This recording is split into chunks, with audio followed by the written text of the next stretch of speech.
Writing's not that easy, but Grammarly can help. This sentence is grammatically correct, but it's wordy.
It's like Tommy Sotomayor.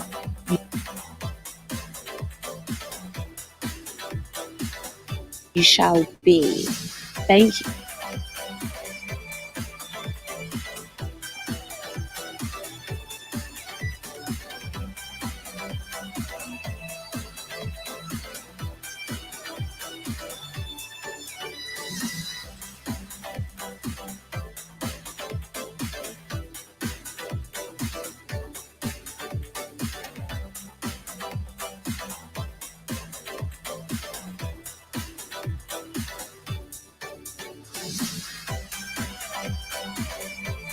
If this is the hills you want to die on, I'm down.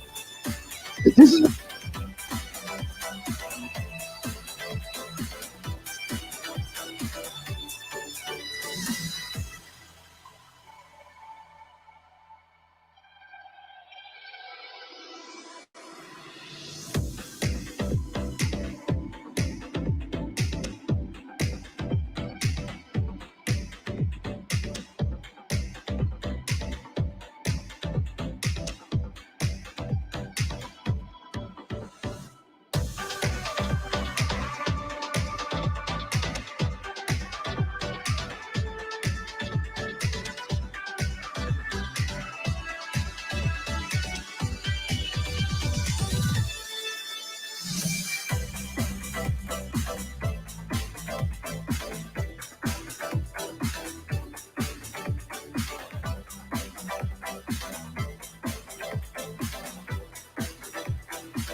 Welcome to the Game Changer 00100 show. I'm your host, Game Changer.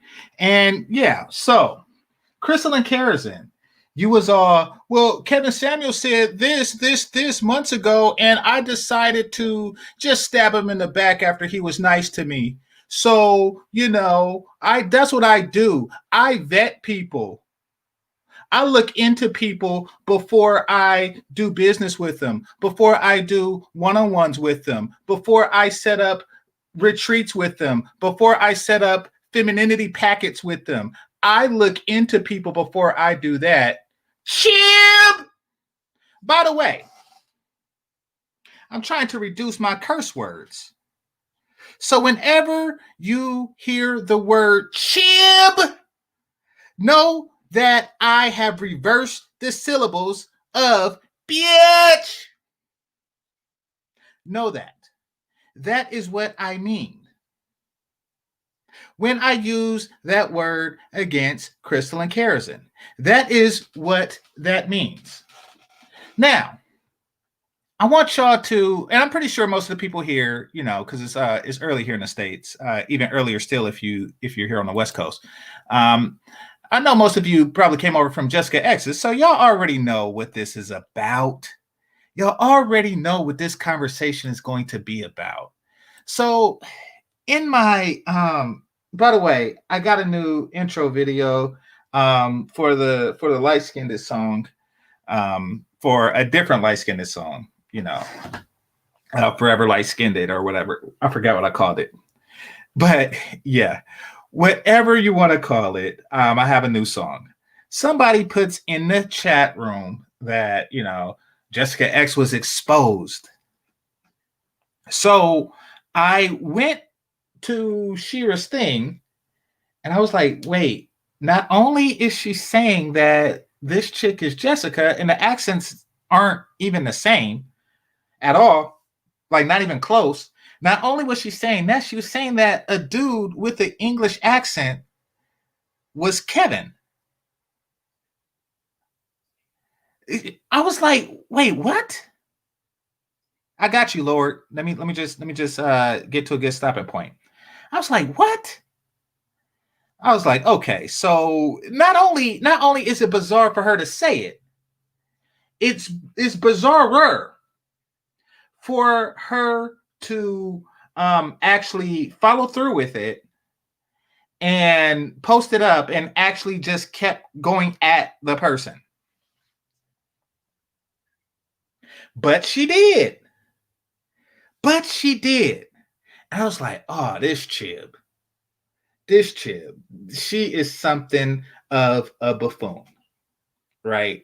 And she's not morally centered, which is consistent with her message. But that's neither here nor there, because I don't really expect high morality from a person like that. And I'm not talking about like her ethnicity or wherever she's from or anything like that. I'm talking about simply a person who has a platform like she does. Like, you don't expect anything like that from, like, what are you gonna do? Like that's just how somebody's gonna behave. Like, I mean, I don't expect her to like I'll be shocked if she like actually does nice things.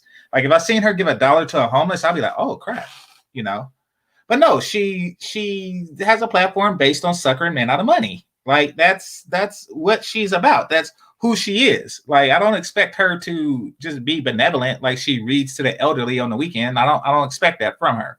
So it wasn't a surprise. It wasn't a surprise. The poor strategy and tactic was a bit of a surprise, and here's why. Because remember the last video I did, and I said that Christelyn Karazin was the idiot's idiot, meaning that she was an idiot, and Christelyn Karazin was an idiot amongst idiots. But you see, I didn't hear Shira talk before.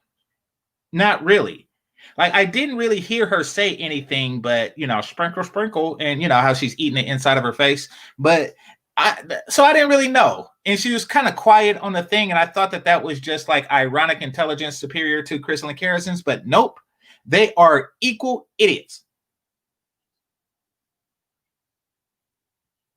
So all the equality that these feminist type chicks are seeking, they have it. You're both equal idiots. Now, let me bring up the video from when Christelyn Karazin, I already have it queued up, from when Christelyn Karazin came on to Jessica's panel, because I want y'all to examine this. And I can't stand passive-aggressive people. I really can't. All right. Oh, crap. Did I mess up? Nah, here we go. All right. I cannot stand passive-aggressive people. I really can't. And I know that that's a common trait amongst women because, let's face it, they don't have the upper body strength to be aggressive. So passive-aggressive is just kind of like their staple. But still, it just annoys me to the extent that they go through, especially when they try to do it with each other. Come on now. Game recognized game. All right. Hold on. Let me read these super chats before I get started. Salute to everybody in the chat. All right. And Let's see. All right. Primetime VA says, I knew earlier today that Shira was lying when I went to Soraya's page, shaking my head. Yeah, I went to Soraya's page. I'm like, I mean, I didn't. When the moment she spoke, I was like, because let's face it, like nobody like Photoshop, filter, like all kind of stuff. We don't actually know what Jessica looked like, but at this point, it really don't matter. Like Bernard was saying earlier this morning, but once she spoke, in fact, I didn't even think she was English. I thought she was like Australian or something.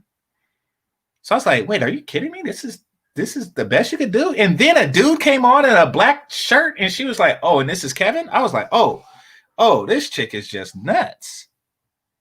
This chick is just nuts. But yeah, hold on, let me get Great Britain. Okay, it says off top crown. Appreciate you, bro. All right, thanks. All right, so let's get started.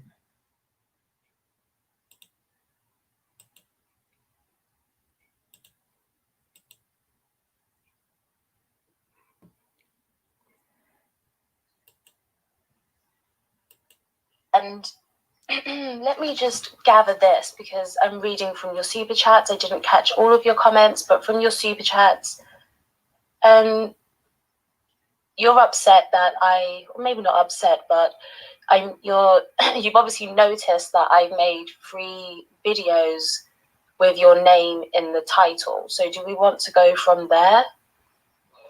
Well, actually, I don't really. I think you've clarified that for me. Part of the reason why I kept super chatting is because, congratulations, you did get a lot of super chats, but I didn't think what I was saying was being read. So you've made yourself clear. So that's satisfactory for me. What I did want to say is this. There's a couple of things that I just want to clarify. But honestly, I really don't want to get into a debate.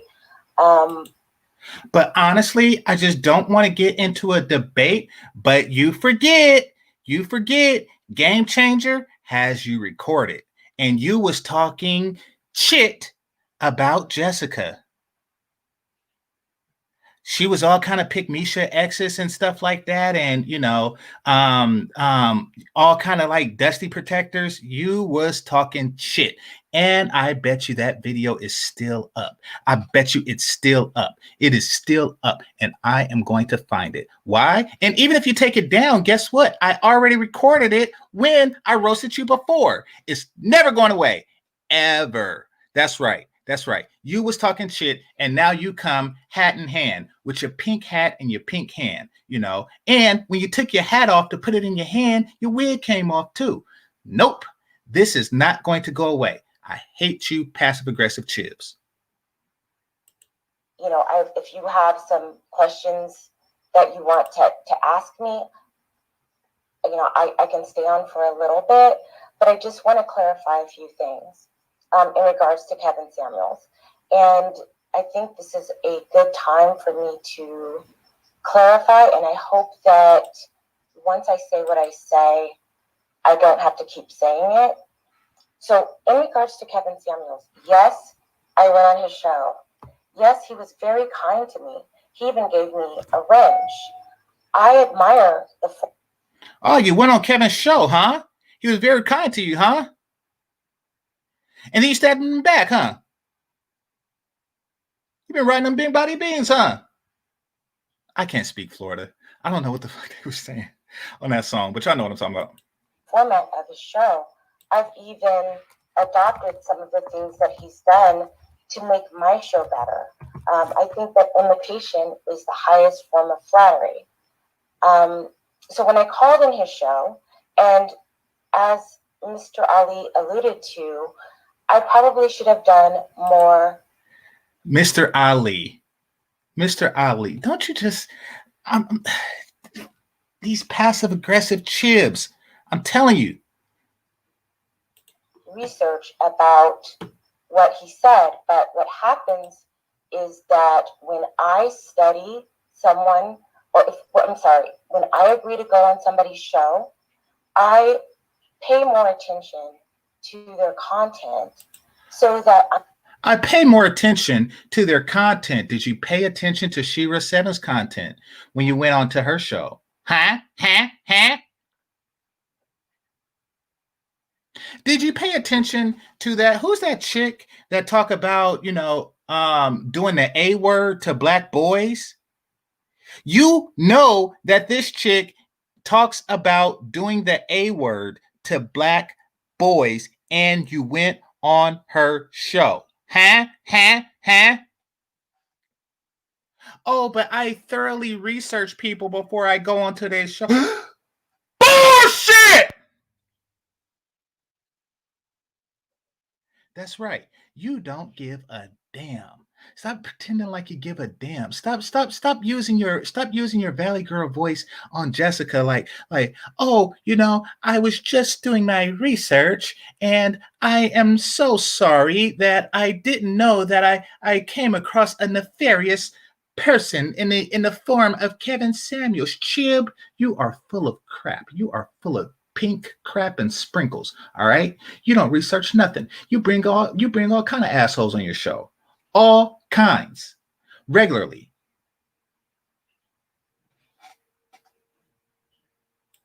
I'm better informed. So that's what I did. So the weekend before I was scheduled to go on his show, I think it was supposed to be on a Wednesday, he was having a discussion with a woman who was the mother of twins. She said that her husband was abusive. And without...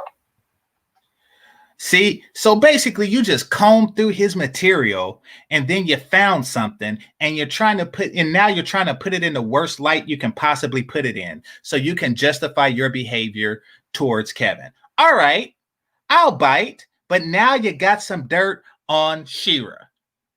And now I want you to be Hordak, okay? I want you to be Hordak. And who was, for those of you who are old enough to remember the She-Ra cartoon, it was Hordak, but who was his sidekick? Who was his sidekick? Because why don't you do the Hordak thing? Why don't you do the Hordak thing? I want to see you go after She-Ra. I want you to grind her into dust. I want you but you won't. You won't. Why? You only go after people like Jessica. You only go after people like Kevin Samuels because your audience hates them.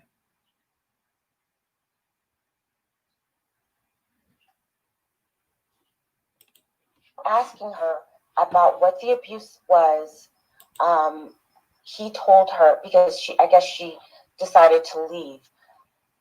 Without even asking her what the abuse was, he totally dismissed it. No, Beastman is Skeletor's sidekick. Beastman is Skeletor's sidekick. Is Evil Land and Beastman on Skeletor's side, and they're against He-Man. She-Ra, dang, I forget. I know it's Hordak. I forget the other one. I didn't watch feminist cartoons when I was a kid. I watched He-Man. And said that she should go back and beg his forgiveness and beg that he take her back. The second thing that he said that I thought was really bad was that he said that single mothers should give up custody of their children if they want high-value men. That is, while I created a initiative called No Wedding, No Room, and I do want to call attention and find... Y'all hear this, right? Like, oh, yes, I was going to do it, but, and he did help me and give me a wrench, but, he had opinions that was different than mine. So instead of bringing that up on the show and having the calm conversation that I'm having with you, Jessica, instead of having that conversation with Kevin, I decided to go on my show and try to take him down and say he's not a real high value man, and then point to a bunch of other guys and say, you see, these are real high value men. These are real high value men. That's what I decided to do. But now the panties on the different ass cheek. Now the panty's on a different ass cheek. So now I want you to do to her what you did to Kevin. I want you to go out and find some other sprinkle bitches other sprinkle chibs, and I want you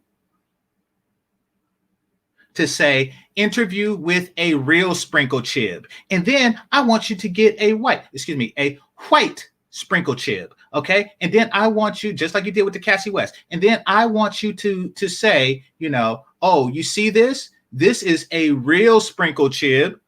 This is a real sprinkle chib. This is a real get the bag woman. I want you to interview Kim Kardashian.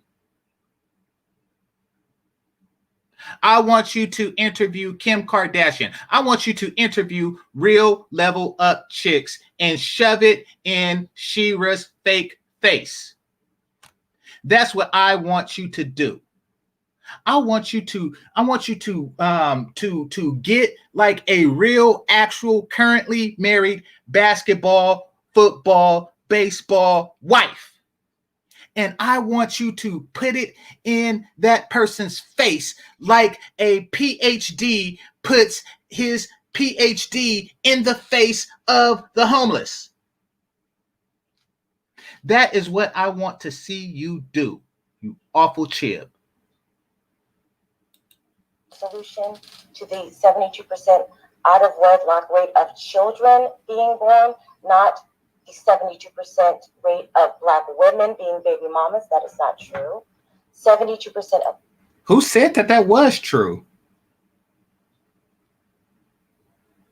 Black children are being born out of wedlock.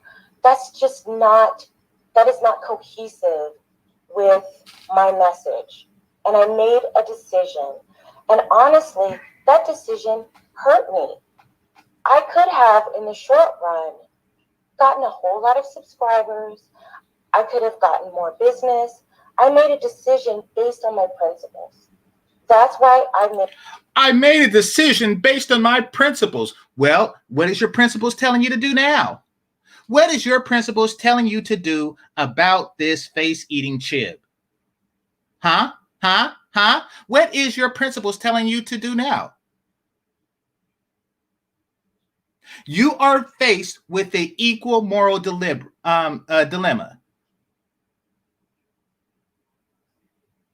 I bet you the most you do is cut all ties.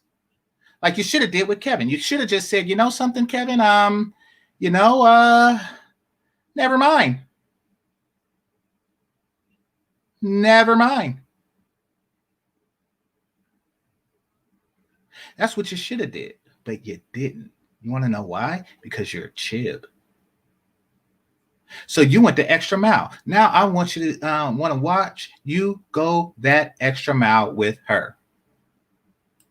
Made the decision that I did. My only mistake was that I didn't realize sooner that these were the message points that he was making. I hope that I've made that clear. The second thing that... But you realize it now, huh? I want to make clear is this. Jessica, I don't tell Black women to solely date white men. And that's what I mean when I say passive aggressive. Because though you don't do that anymore, and you took the videos down to which you did do that, just like you kind of took those videos down when Andrew made a fool of you, or excuse me, the veganator made a fool of you. Just because you don't anymore doesn't mean that you don't or have never done it. Furthermore, now what you are doing is being passive aggressive about it. Like, okay, date anybody, but I'm going to highlight the good of dating non-Black men. And at the same time, I'm just going to throw in like little jabs at Black men. You know, like I'm going to just bring up a random white guy and say, oh, look, building. You know, stuff like that. So yeah, she wants to pretend like she don't have this message to where she wants to separate or, excuse me, divest from Blackistan. First, you got to leave Blackistan. You know, she could try to pull that bullshit all she wants. We see through it.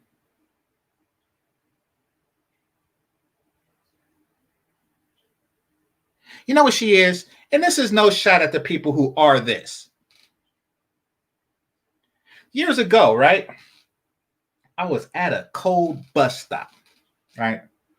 Catching a bus. When I say years ago, I'm talking about young man. You know, had a car, but it was a bucket. Unreliable at best. Anyway, at a bus stop. And there was a bookstore. And I just thought of it as a bookstore, but actually it was like a Scientology recruitment place, right? Follow the story for a second. It was a Scientology recruitment place. They sell a book called Dianetics. And I went in just to get out the cold because I knew what time the bus was going to come. They said, you want to watch a quick video? And I was like, sure, right? And I watched this quick video. And in the video was they just said that there's a relationship between memory and like, meaning that if you were a kid and you ate something and it made you sick, then you probably develop a distaste for that thing, even though it's a good tasting thing and probably prepared wrong that one time. So I'm like, okay, this makes sense. And I was like, okay, this is interesting. You know, I wasn't gonna get into it, but I was like, okay, that was good entertainment while I wait for the bus. And then I was about to leave, and some dude, some white dude, came out the back with no shirt on, happy as hell, right? And but follow me for a second. Yeah, I know Split. Follow me for a second. He came out with no shirt on, happy as hell, right? And I was like, oh, dang, what they got going on back there? So, and then like years later, right? No, I just hopped on the bus. I just thought it was funny, right? And I didn't buy the book. But years later, South Park came out with the episode making fun of him, right? And apparently they believed in all kind of stuff that was just really out there. But the point is that it starts off subtle. That's how cults do. They I shouldn't call it a cult, but I'm just saying, like that's what they do. That's what this particular set of people do. They start off minor with something that everybody can agree with. And then next thing you know, you in the back room hooked up to a machine, you know, having all kind of diodes and stuff on you, and you happy at the readings. To where you just running in front of the store, just happy because your feesings is up. That is what she's doing. She's starting off, she's trying to start you off like, you know, oh, I'm just saying expand your horizons. I'm just saying that's all, you know. And at the same time, I'm saying expand your horizon. I'm just going to say that black men are colorists. That's all. That's all. Black women have a 2 million deficit when it comes to marriageable black men in the What's the deficit of every other woman? Like there's, you know, isn't it like 70 million for white women? Something like that? United States. I don't know what it is in the UK. I just know what it is here. And oh, and by the way, of course, it's basically they're saying that it's about 2 million people between like 74 and 82. And that's about right. There's about 20 million women between 74, I think that's the average man, that's the average lifespan of a black man, and 82, the average lifespan of a black woman. So yeah, it makes sense. But unless you're like 75, you really shouldn't care. has created an imbalance that has caused black women to suffer in a way that doesn't allow for them necessarily to maximize their marriage possibilities. Notice how she said suffer and then maximize.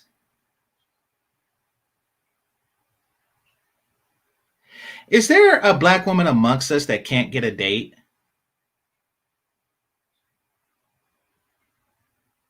Like, are black women suffering from like Tinder desert? Meaning that when they set up a Tinder profile, nobody hits them? But speaking of black women suffering, why not talk to Soraya? She's a black woman suffering, right? Right. How much do you care about her suffering? Right. Right. You also have to factor in, and this is where I want to talk to you about colorism. When you're talking about colorism, there's actual statistical data that black men, by and large, marry the highest percent. Darker skinned black women get married last. That is bullshit. That is, excuse me, bullshit. That is pink bullshit. I looked it up, nothing came back. But prove me wrong. Prove me wrong. Is there actually like a statistics out there that is just measuring the skin tone of people and then determining their marriage rate? Is there a stat out there like that?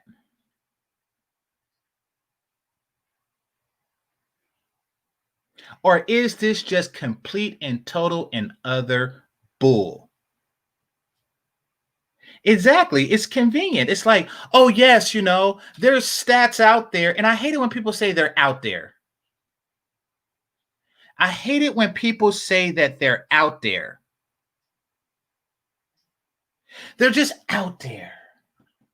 Where? There. Are they in? No, they're out. They are out there. But where is out there? You know, out there. We're in here.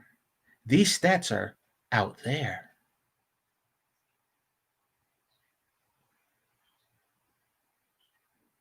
How did they pick up those stats? Was it the U.S. Census?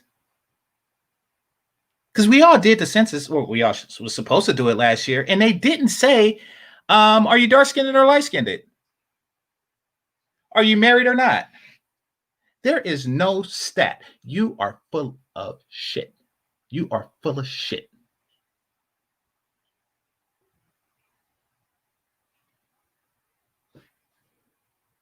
Oh, and another thing, before I press the play button, I'm just about to press the play button. This is the bullshit that she does, people.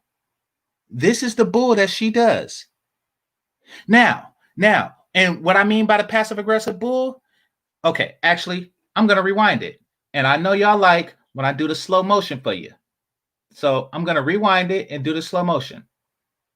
Oh, crap. This is going in the minus direction because this is fresh. But hold on.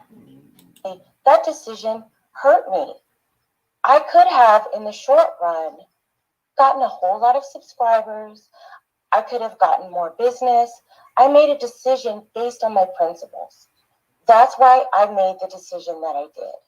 My only mistake was that I didn't realize sooner that these were the message points that he was making.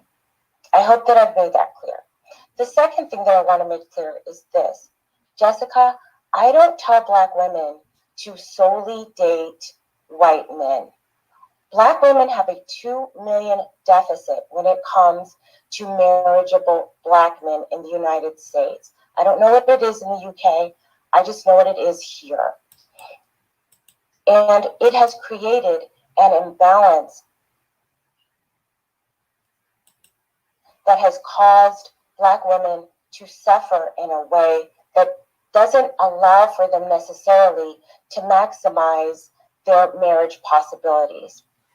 You also have to factor in, and this is where I want to talk to you about colorism. When you're talking about colorism, there's actual... Okay, here we go. Here we go. All right, should I do 75 or I'm gonna do 0.5? I'm gonna do 0.5. I want this to resonate in everybody's soul. Statistical data that black men, by and large, That black men marry the highest percent. Darker skinned black women get married last. And there you have it. So here's what she's doing, people.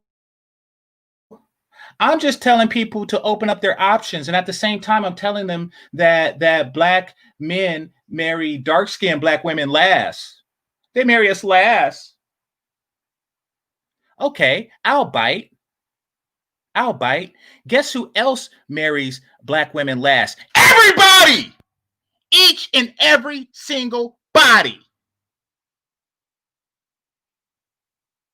We marry you first compared to everybody else, you dumbass whore. Listen. White men marry white women first. Asian men marry Asian women first. Latin men marry Latin women first. Everybody marry their own women first. So your logic on, oh, they don't marry our hue first. Fuck you. You are the stupidest person alive. This is her manipulation. Remember that witch shit I was telling you about? Remember that witch stuff? Y'all remember that witch talk I was telling you about? This is the witch talk. This is the witch talk. This is her trying to say, oh, I just want to say that black men don't love us like that. Oh, white guys do? They marry you absolutely last. Absolutely last. Like a nerd being picked for basketball. Absolutely last.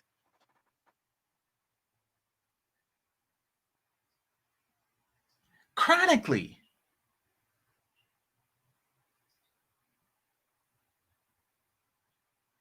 Ask a white guy. And I'm not talking about the ones, the hand-picked ones that you pick. I'm talking about anyone. Like, so who do you want to marry? I don't know, but she has to have those blue eyes, those green eyes, those hazel eyes, those blonde hair, those red heads, those platinum blondes. It's like a whole list of stuff. It is like a whole list of stuff that y'all don't have, that y'all got to import from Brazil to even come close to, that they say. And then at the very end of that list is the dark-skinned black woman. At the very end of the list is the dark-skinned black woman.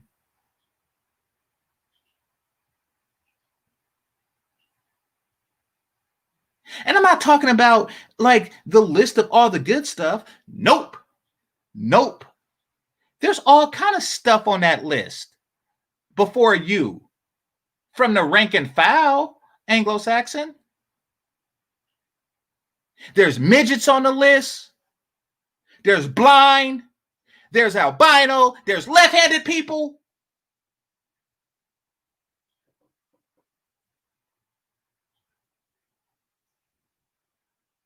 There's the people with 6 fingers. There's all kind of stuff on that list before you.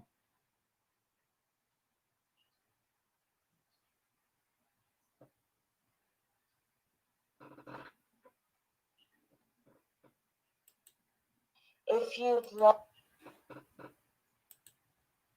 But she's not going to point out that. She's going to make up a statistic about black men and not point out the actual statistic. Hold on. I know you left-handed. That's why I don't like you.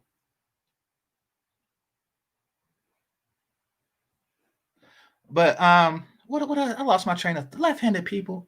All right, I lost my train of thought. Oh, so she's gonna make up statistics. She's gonna make up statistics about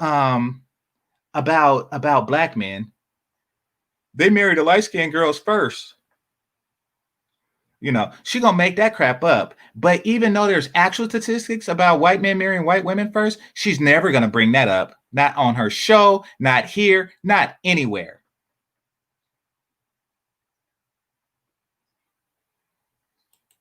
like to see that, if you'd like to see that data, I would be happy to send it to you so that you might be able to get some perspective on this. My drive is this. I want Black women to have choices.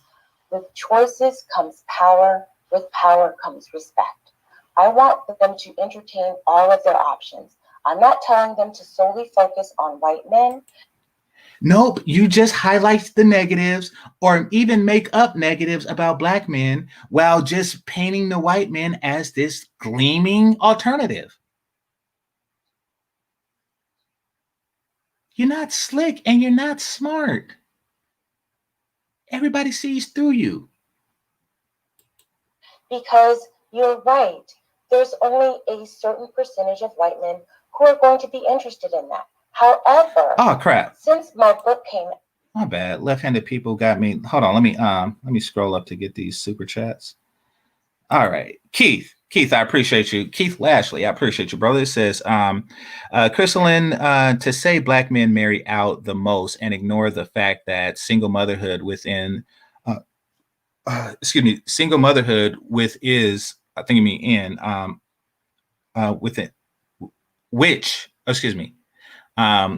is higher in the Black community is dishonest. Yeah, I mean, she is acting like, Black women are the most marriageable women on the planet. And if they were, they wouldn't need your instructions to marry other races of men. They would just need you to convince them to do it. They wouldn't need you. Do you know in her book, she actually tells Black women not to fart at the dinner table? See, so you know that they need work.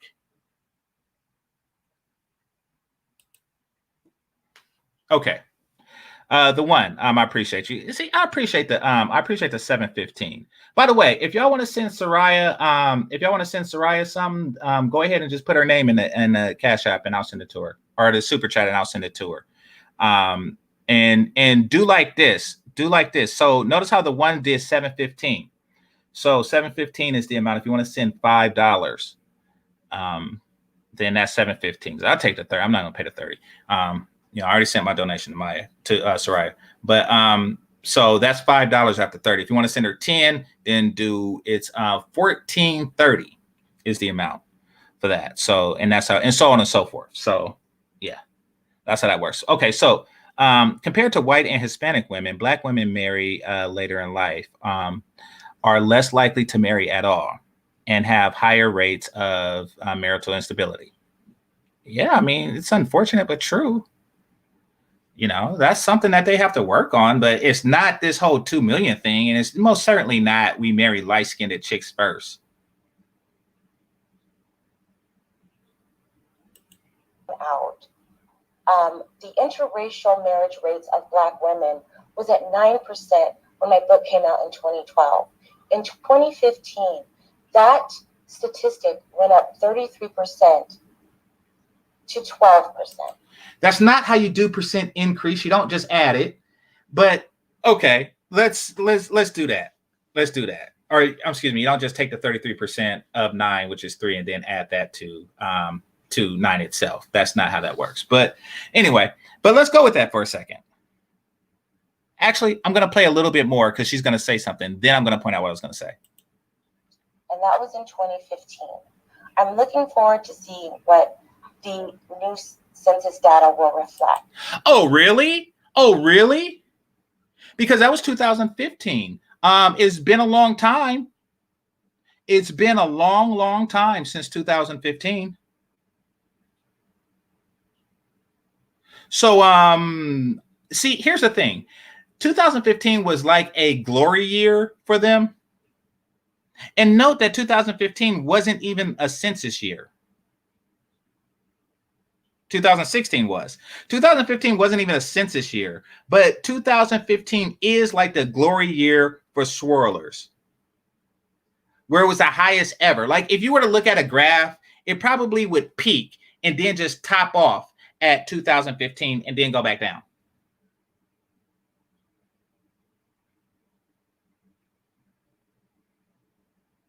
But she wants to hold that and act like 2020 didn't just pass. If they did the stats on 2015, then they would have it on, you know, every odd year, I'm assuming.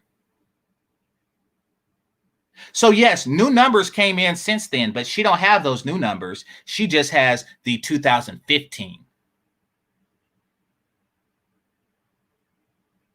It's a 33% increase since my book. And that's the same thing that she said on her show about Ralph Richard Banks' book.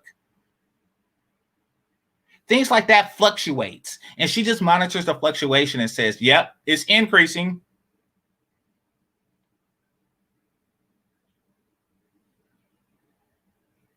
All right. Omega Drez, I appreciate your brother, says 2021, how do I feel? What do I say? In the end, it all goes away. I mean, yeah, true. True. Well put. So these are the things that I just wanted to clear up. I don't want to argue with you. See how passive aggressive that is? I don't want to argue with you. If I was you, I wouldn't want to argue with Jessica either. You know you would lose. You know that when people critically look at this whole pink pill stuff, they see through the facade. Don't think that you're a bad person. Oh, you don't? Okay, I'm going to find the clip. I'm going to find the clip of you and Shira talking crap. I may not agree with you, but that's just not the purpose of why I called in. I get that, and it doesn't have to be a combative conversation. It doesn't. And so in regards to what you said. Exactly, Nick Penn. Causation is not correlation. This is true. This is true. You know, like, I mean, that's like if one of the girls I slept with in my life, you know, won the lottery, you know, and then I just go around telling like, hey, she sucked my penis and she won the lottery. So if you want to win the lottery, you need to suck this penis.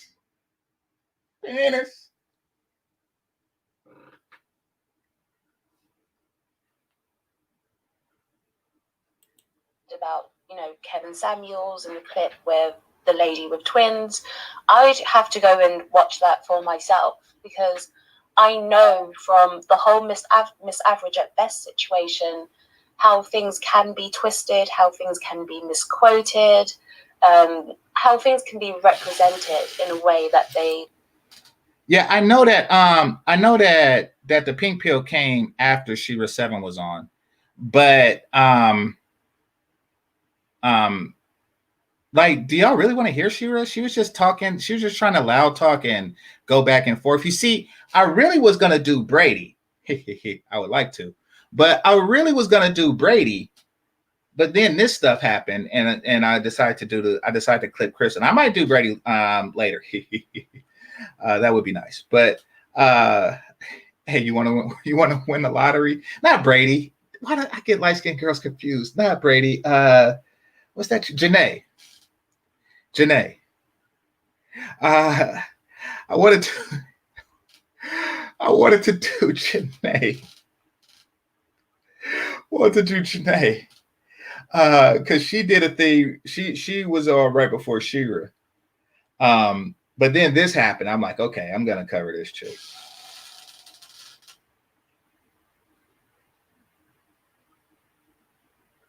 Oh, and by the way, what does Janae and Brady have that Christelyn Karazin don't?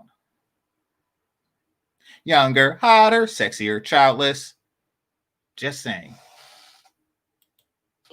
That do not necessarily reflect the reality of what happened. So that's something that I'm going to have to go and check out for myself. And so I'm sure you heard me say it earlier. And I said, this isn't necessarily a fault of yours, okay? But it's more something that I've noticed with your fan base or your subscribers. So one, with the amount of women who are looking to date out, and I have listen, I am the product of an interracial relationship. So when people are saying, you know, Jessica, you're against this, I'm not against it. I'm not. But what I'm saying is that women have to be, one, realistic, and two, you don't have to be derogatory. That is a that is an interesting proposition. In a excuse me, what would you call that? Colorism. Yeah, that's proper Latin, right? In a colorism, someone has to be the least hottest. Would y'all do Janae, Brady, and CK if that was the only thing? Meaning that Brady and Janae came to you and they said, listen, if you want us, you gotta take her. And as an added stipulation, you must divide the penis equally amongst the three. Because I don't know if y'all have threesomes, but for those of you who have, somebody always gets more. Somebody always gets more, and somebody always gets the money shot, right? So, however, you can't do that. You have to divide it equally amongst them, which means that you would have to give CK the same penis and with the same rigor that you would give it to Janae and Brady. Would you take that proposition? Press 1 for yes, press 2 for no. Towards your own group of people, if you do date out, that's not necessary. So yeah, I'm not against that. I just don't feel, and this is something that I get if I read your chats, if I almost examine people who are following you. There are not enough men who are looking to date out to satisfy the demand of Black women who wish to date out. But did you hear what I said? I said that I understand that, but expanding your options instead of narrowing them down. And Jessica knows that that's bull crap. Jessica knows that's complete and total bull crap. Saying that because that potential is so small, I shouldn't bother, I think hurts Black women. And here's what I'm saying. I never said that it's so small that you shouldn't bother, but you, knowing your subscriber base, should know that a lot of these women aren't saying, I'm going to open my options, as in, you know, I'm you know, like you say, if I take your statistics, there's a 2 million man deficit, right? So they're not saying, I acknowledge that and I'm going to open up my options to, increase the probability of me getting married.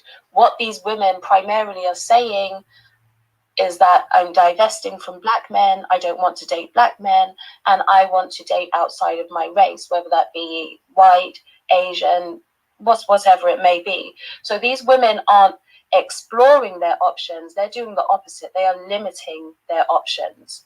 If we have this huge group of women who are saying, listen, I'm not open to dating Black men anymore, I'm not willing to do that, I want to date men of other races, far from expanding their pool, they're actually limiting their pool and they're lessening their chances of getting married.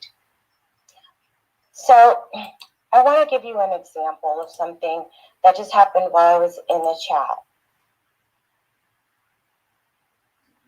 Okay, we have somebody here. We have a Yvette here. Black men date out and Black women date out. Now what? Well, I'll tell you now what. Nobody is saying that Black women shouldn't date out. Like Jessica just said, her mother dates out. Swirling and dating out is two completely different things. Swirling is dating out of spite. Notice how swirling is always brought up in the context of other crap, such as colorism. Basically, Black women just list the things that pisses them off about the mating market that they blame Black men for, and then they say swirling. And then they say swirling. See, let me show you, because you're probably new to my channel. By the way, subscribe. Subscribe. And make sure that you check out my intro song. Please do. But until then, let me show you something. All right, hold on. Oh.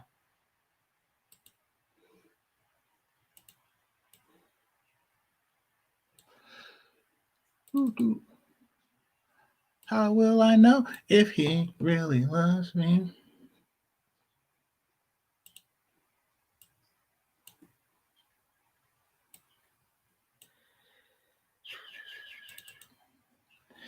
All right, Yvette, let me show you the ultimate result of swirling, the end result. This right here is a pink pillar.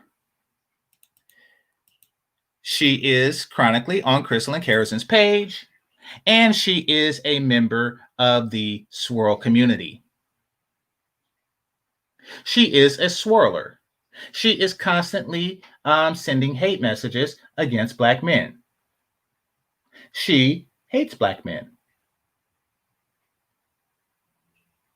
And this is her boyfriend.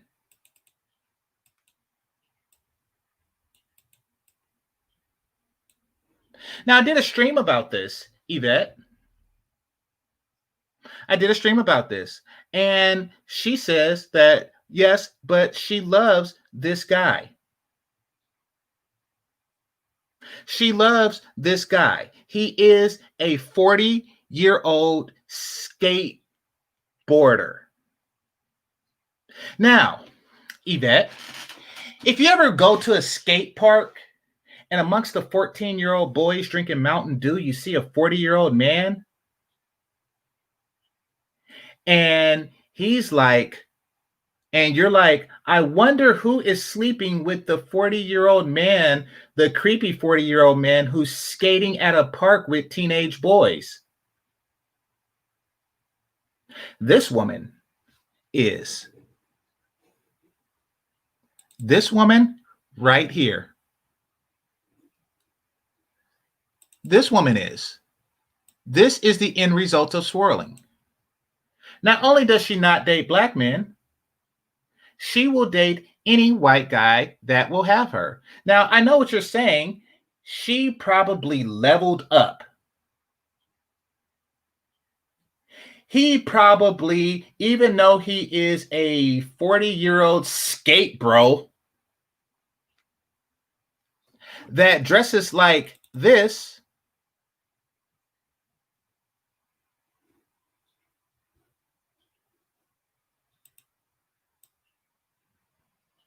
that's right.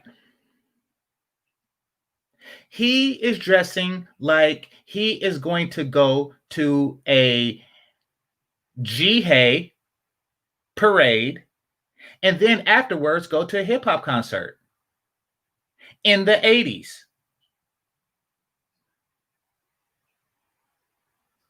So yes, this is what swirling leads you. But you're probably saying, hey, this guy is probably loaded, right? Well, let's take a look.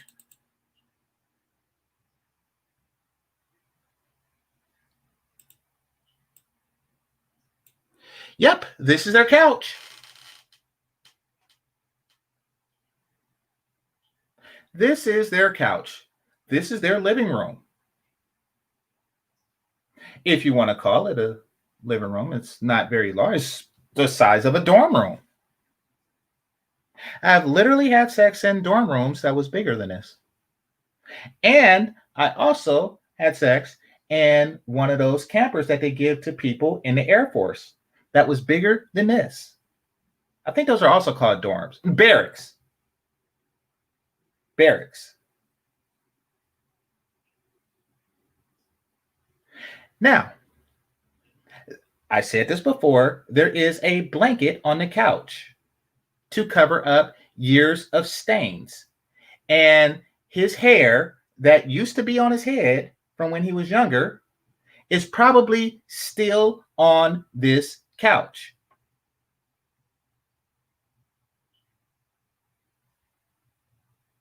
Of all the dudes, this is what she wound up with. And here, let me just, because I seen you said something else. Let me just respond to what you have to say about that. He looks like a gremlin. Gremlins had like spikes and stuff on top of the head. Like, and he skates. Like, he's in his 40s. If it wasn't for swirlers, he'd be a 40-year-old virgin. But swirlers would do anything but, you know, a black guy. So when you see a woman like this with a guy like this, yeah, that's what swirling is. It's not just a regular interracial relationship. This is swirling. Swirling is something different. This is a lot different than a standard interracial relationship. And I think you know that, to be brutally honest. Like, if you want to date a guy of a different color, you don't need to subscribe to a show to do it, unless you're one of these bras that have to be told not to fart at a table. Come on now. We're all adults here. We know that you're doing it out of spite, and we know that she's doing it out of spite. However, I'm going to read a comment that she put on my page just to like bring everything home. Just to round everything off right quick, and then we'll go back to the video. See, Yvette, you see this, Yvette? Aren't you glad you came here so you can get the answers that you were looking for? Aren't you just glad? Wasn't this just like a good decision? I'll put the link out for you. But don't try to pretend like swirling is the same as just regular interracial dating, because we know that that's bullshit. We call out bullshit here. We call out bullshit here. All right. So, all right, YouTube Studio. She might be listening and about to take it down. So let me hurry up. Content playlist. Here we go. Content. By the way, it's probably still there. This is on the video I did not too long ago called "When the Pink Pill Takes a Young Black Girl's Soul." It takes her soul away. All right. Going to that video. Give me a second. It's loading.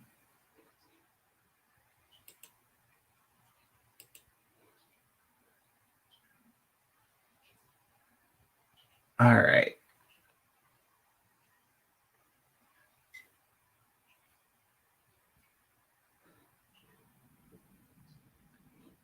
I think this is the one. She sends a lot of stuff. Okay. And apparently people have been writing back to her. Let's see. Ah, yes. I went to bed and thought about you and Jessica X last night. Oh, God. Oh, God. You should be thinking about me. You should be thinking about everybody but the person you're going to bed with. I went to bed and thought about you and Jessica X last night. I have come to the realization that you and Jessica know nothing about swirling. Okay. Well, I've slept with every race of women that exists. And I'm not talking about not every ethnicity, because I haven't been with Eskimos or anything like that, but every race, because there's only 3. And yes, I've had black, white, and Asian, sometimes all in the same chick. But that's neither here nor there. But that's just interracial dating and mating. No, swirling is something twisted. But I'm going to read on. There's also different sectors in the swirling community with different ideologies. Listen at this chick. Listen at this chick. Not all swirlers practice hypergamy as well, meaning some swirlers sleep with the broke. I don't practice hypergamy. You don't practice anything. All right. I just like a man who is nice to me and white. I'm happy with that. Yes, she actually said it, people. She actually said it. maybe you should take time to research the swirling community better before you make video bothering us. Okay, Yvette? Oh, Game Changer, you're making this up. Nobody would ever say anything like that. Swirling is just about interracial dating. You must be making this up, right? Well, let's have a look. There we go. There we go. That is her.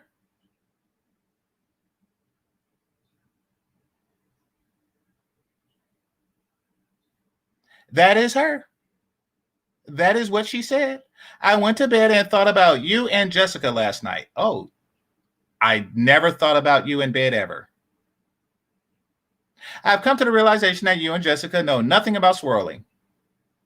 There are also different sectors in the swirling community with different ideologies. Not all swirlers practice hypergamy as well. I don't practice hypergamy. I just like a man who is nice to me and white. Those are the only two criterias for your vagina? Really? That's what swirling does. I'm happy with that. Maybe you should take the time to research the swirling community better before you make video bothering us. And there you go. He's a white guy and he's nice to you. He is a 40-year-old skater that a white woman wouldn't touch with a 10-inch penis. All right, I think I made my point there.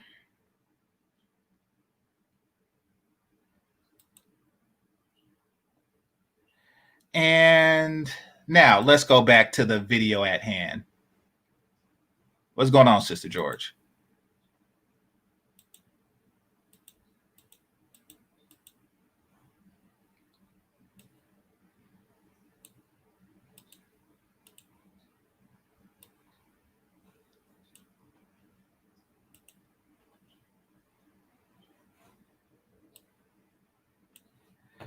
All right.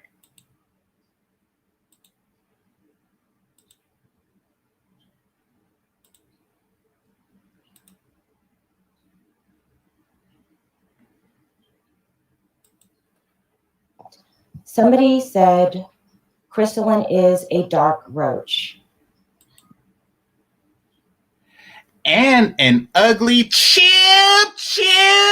You see how she tries to like randomly garner sympathy? Somebody called me a roach.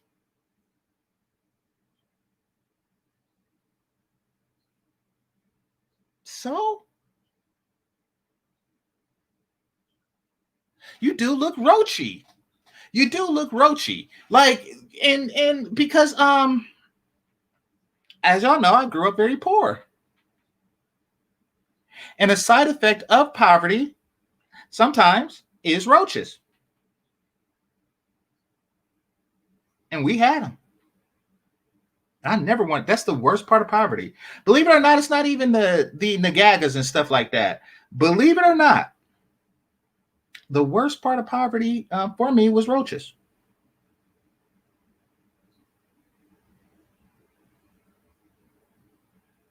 Dusty roaches.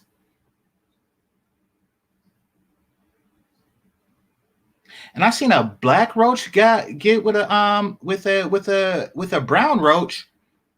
I was like, oh, they swirling. No, I'm joking. I'm joking. I never would have seen that like that. But no, they do. Some of them are like shiny, and I see why they say that.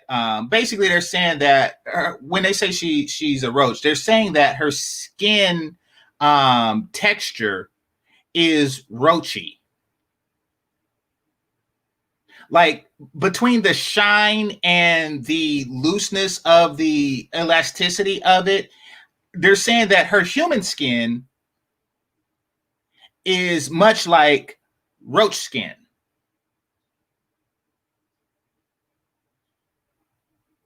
So what they actually mean, let me clarify,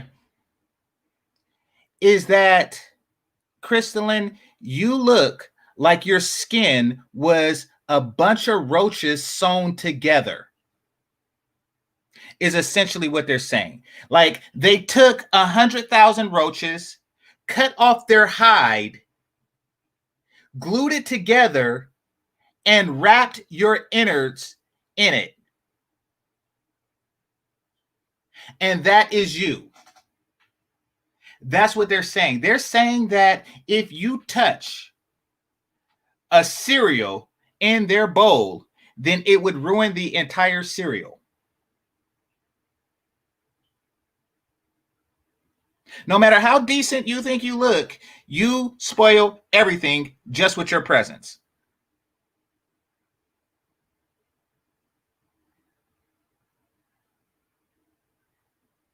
So they're not talking about your face. So take comfort in that. That was one of your commenters. Mm-hmm. That was one of your commenters. I'm not going to hold you responsible for what the commenters say. What I say is that Black women should entertain all their options: Black men, white men, Asian men, Hispanic men, Eskimos, aliens, whatever. As long as you find a man who is willing to love, provide, protect, and produce for you, then that should be, you should go where the love I already called bullshit. is. That is my message. As I won't hold you responsible for somebody in the chat calling me a dark roach, please don't hold me responsible for the opinions of I don't think that they actually said dark roach, but you see, she wanted to throw the colorism thing in there. They just said roach. As a poor little niggero from East Oakland, California, I know that roaches are more brown than they are dark.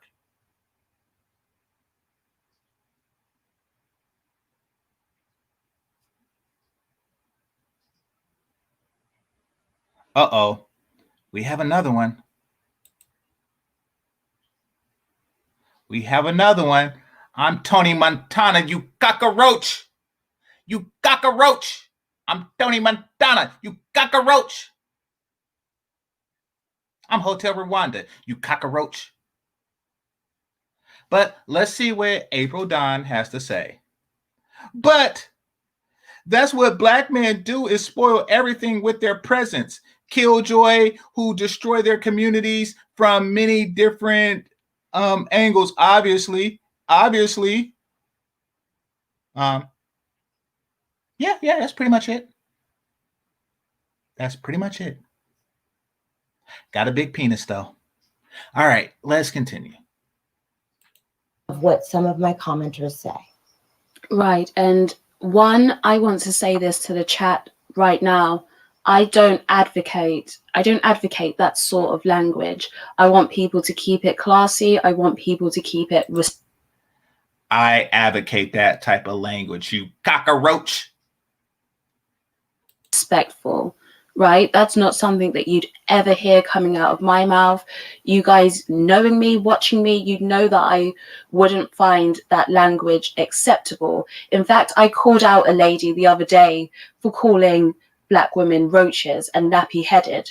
I called her out for that. You know, it's not something that I stand for, so I don't want to see that in the chat. The chat does move fast, so I don't always get to see those comments, but that's not something that I stand by. And I realize the chat, listen, as content creators, we realize the chat can, they can say things that we don't necessarily agree with, and that's not always a reflection on how we think as content creators. And that's why I said to you, when the first thing that I laid out before I spoke about what I see in your chat, I said, this isn't necessarily your fault or a reflection of you. It's something that I've known.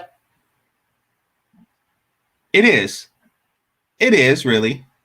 Noticed amongst your followers, but I don't hold you responsible for that. That's what I prefaced the whole statement saying, right? So again, it's not necessarily something you've done, but it's something I noticed within the mindset of your followers. That's the difference. And that's why if you actually watch the content that I made about you, it wasn't personal digs at you. It wasn't. It was me speaking on the mindset of the people who were watching and the people who were following. And that's mainly what I focused on, because at the point, as I say, I was reviewing Kevin Samuels. I was reviewing the whole average at best situation and why women were so enraged. Damn it, April. I don't care. Look.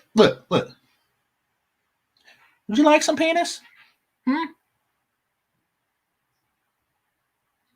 Let me be blatantly clear. Would you like to have coitus with myself or a member of the chat room?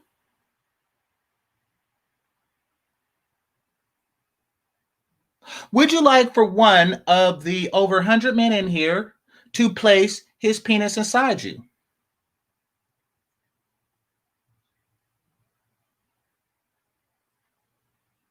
I'll wait for that response. But until you see, here's the thing.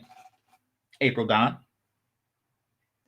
You're not actually taking anything away from us. Okay, so there's a response. You said, okay, not yours. That's fair enough. So you're not actually taking anything away from us. See, I think that you think that you like, nah, you don't get this pussy. I don't give a shit because I didn't have it before. You're not actually taking the pussy off my dick. You're not. You're not taking something away that I already had. So I don't care. That's like Elon Musk coming and saying, yeah, look at this money. I'm not going to give it to you. Well, it's like, yeah, I know, but you didn't take the money that I have out my bank account. I don't care. You know, listen, I know what you're trying to do, but it doesn't have that effect on my penis. It just don't. I don't care if I miss out on some mystery vagina from Paducah. I don't care. Do you know how many women out there I'm not fucking right now? All of them. Each and every single one of them. You think I give a shit about yours? No, I don't. The world is full of not only women who I am not currently having coitus with, I'm cleaning it up, having coitus with, it's also filled with those that I never will. You do nothing. Your attempts at jealousy does nothing. Hold on, let me get a staff. Dang, I backed into a plate. Let me get a big stick or here we go. All right, hold on. All right, this is cool, but it's not big enough. All right, here we go. All right, this is some wrapping paper spool, right? I want you to picture me like Gandalf the Grey. When he used the staff and he turned into Gandalf the White, and he says, you have no power here. All right, I'm about to put the staff down. Your pussy has no power here. It has none. I give a shit about it. Moving on. Yeah, exactly, Nick. At the thought that he called a woman average. Why is it such a bad thing to be average? Why are these women? No, Gandalf the Grey. Gandalf the Grey, soul provider. It wasn't Gandalf the Black.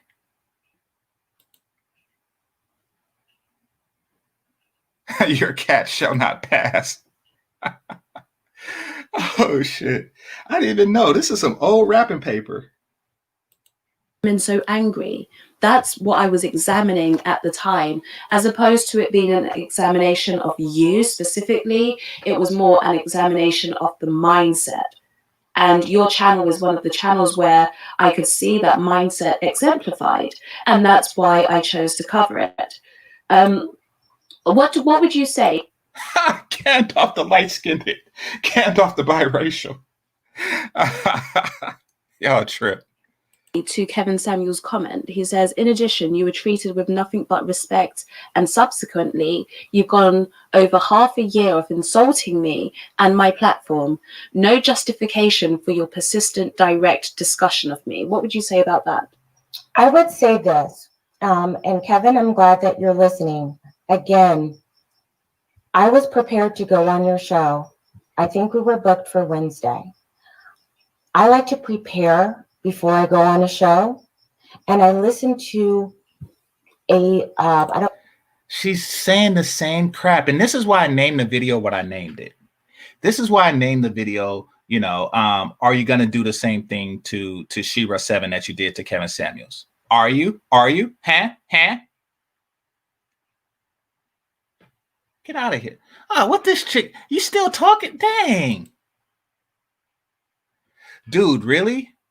How about black men sold their communities out to the white man, the Asian man, and the Arab man by allowing drugs to flood and push black business owners out of their community? I'm not those men. And neither is Omega Dread.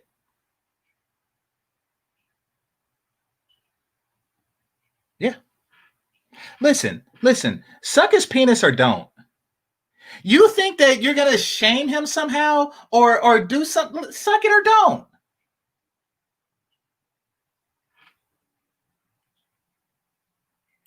I don't know if it was live at the time or if it was a rerun. But again, in this particular show that I heard you say, and it wasn't just me in the room, it was also my mentor, who is he gives me very good advice. He is what you might deem a high value man. And he asked me, after you said that a woman who claimed that she had been abused, you did not even ask her what the abuse was, and you told her that she should go back and beg his forgiveness. And then when you said that single mothers should give up custody of their children in order to pursue high value men, that is against my principles, and therefore I couldn't do it. Also, the things that you say are not correct. My goal is for Black women to win. And so I understand that you have. Dang, she just called y'all losers. Your agenda, you're a man, and your interests are not going to be the same as my interests. So when you say that by 25, like a woman like Jessica, who is appears to be a lovely woman, who is 25 years old, and you deem her in the danger zone. Jessica's not in the danger zone. The danger zone is like 27 to 35.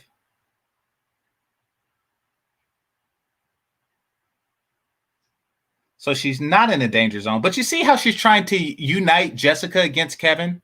You see how she's trying to recruit her against Kevin?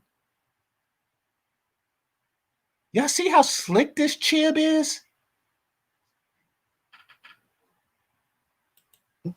And you see how dishonest, how she's chronically lying. She's chronically throwing out fake stats and stuff, omitting information.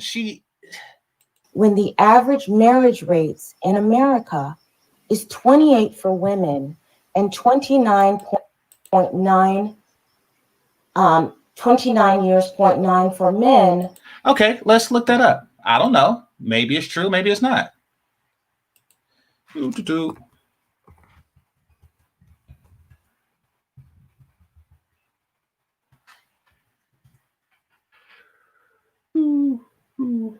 We found that the average age around the U.S. people to get married hovers between 25 and 30 years old. Let's see. Additionally, in almost every state, slightly higher. All right. It says 23 a good age to get married. Let's see. What is the average age? One second.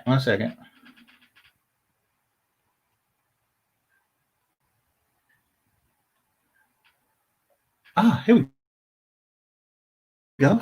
Here is a graph. Let's see.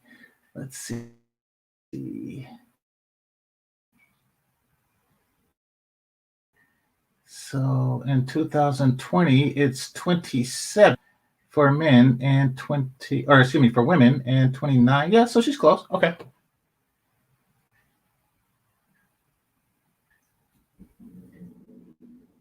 I take issue with that. I take issue with that. I'm not necessarily taking issue with you personally. I think that you are a very well together put man. I don't deny that. This is the passive aggressive. Here's the passive. I don't take issue with you. I think you're a well together put man. Now we're going to hear the but followed by the aggressive.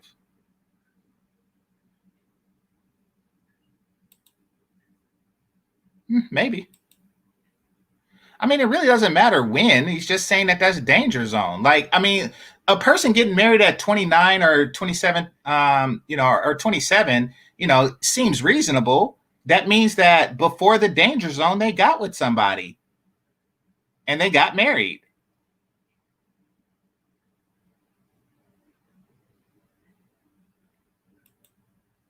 That you have made some incredible success. I also believe that I've also, gotten some of the way that you run your show and the software that you use. I've adopted those things. I don't deny them. But again, those are my principles. And what you said that day are against my principles.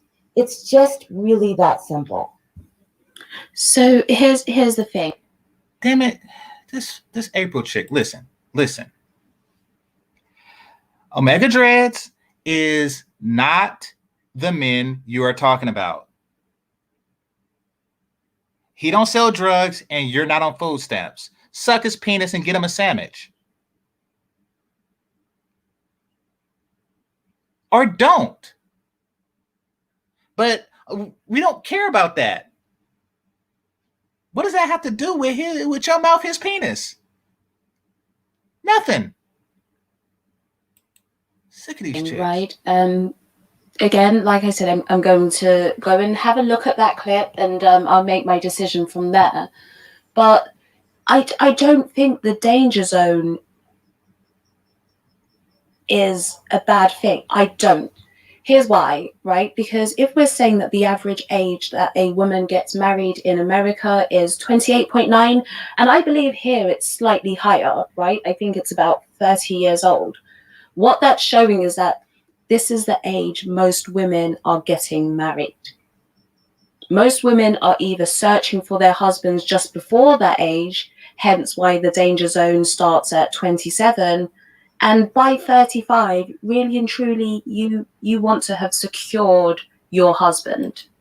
Sure. And what the danger zone does is it encourages women to stop wasting their best years and, make the most of your value. When you are in that age range, make sure that you're looking for your husband. Make sure you're looking for that productive man. I believe that's what the danger zone that Kevin promotes. That's what it. Hey, April, are you in the danger zone? 27 to 35. Are you in the danger zone? Instills in women. It is the danger zone because when we're looking at it, the vast majority of women are getting married in that age range. And once you get married after that, after that age, your chances of marriage are slim. And for, the drop dead gorgeous women, the women who are very feminine, the women who are, the top of the hierarchy at that age, they may have a chance, but for most women, they simply don't.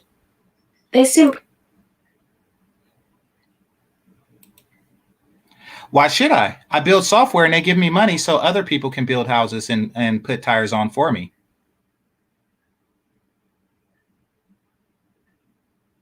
Now, once again, are you here to suck some penis and get some sandwiches? You don't. Most women by the time you get to the age 35, your chances of getting married are slim. They are very slim. And that's what Kevin is trying to do, where he's trying to wake women up and say, listen, stop sitting around, stop believing this lie that, And here's the thing. Kevin is trying to create a sense of urgency for women. Just like you are trying to create a sense of urgency. It's like, it's 2 million more of them than they are us, etc., etc., etc. They're creating a sense of urgency. It's just that Kevin legitimately wants them to find a man, the best man that their sexual marketplace value will allow them to get. And you just want to do some nanny stuff. Women can easily get married into their 40s. Stop believing all of that and capitalize on your value while you have it. While you have it. I don't think that that's a bad thing. I don't. I don't think that when I teach Sorry, the pink pill. I don't mean to cut you off. Soraya, I am going to put this link into the chat for you to come. Look at this chip. Look at this chip.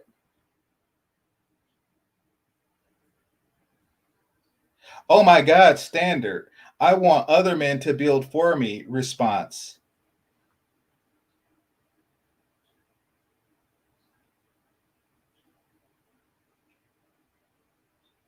Shut your mouth and your vagina. I want all orifices of you to remain closed for the duration of the show. You simple.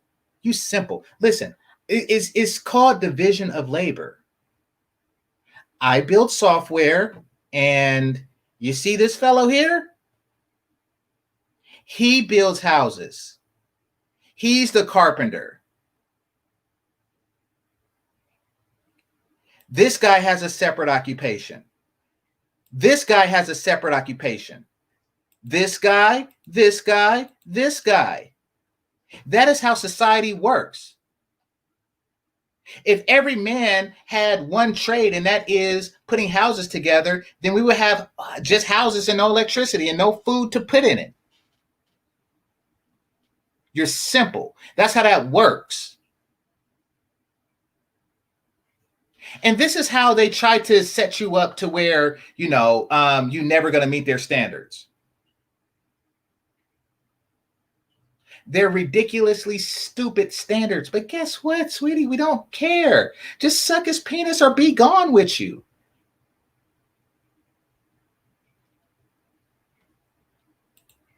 Once again, it's division of you're simple. All right. You know something? Actually, this is The Invisible Hand by Adam Smith. Let's see. Just read something to you. The greatest improvement in the productive powers of labor and the greater part of the skill, dexterity, and judgment with which it is anywhere directed or applied seems to have been the effect of division of labor. Now, you read the book yourself, and then you'll understand it. Until then, suck some penis.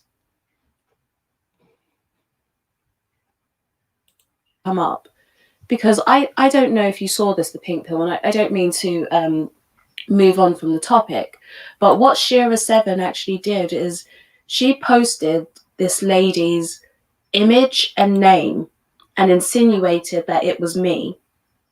Since then, Shira's followers have gone on to harass this lady. They have said some of the most disgusting, hateful things to this lady, this innocent lady who has absolutely nothing to do with the situation. Shira's followers are harassing her. So, Soraya, this link that you can see me post in the chat, if you hit that, it will bring you up onto the panel.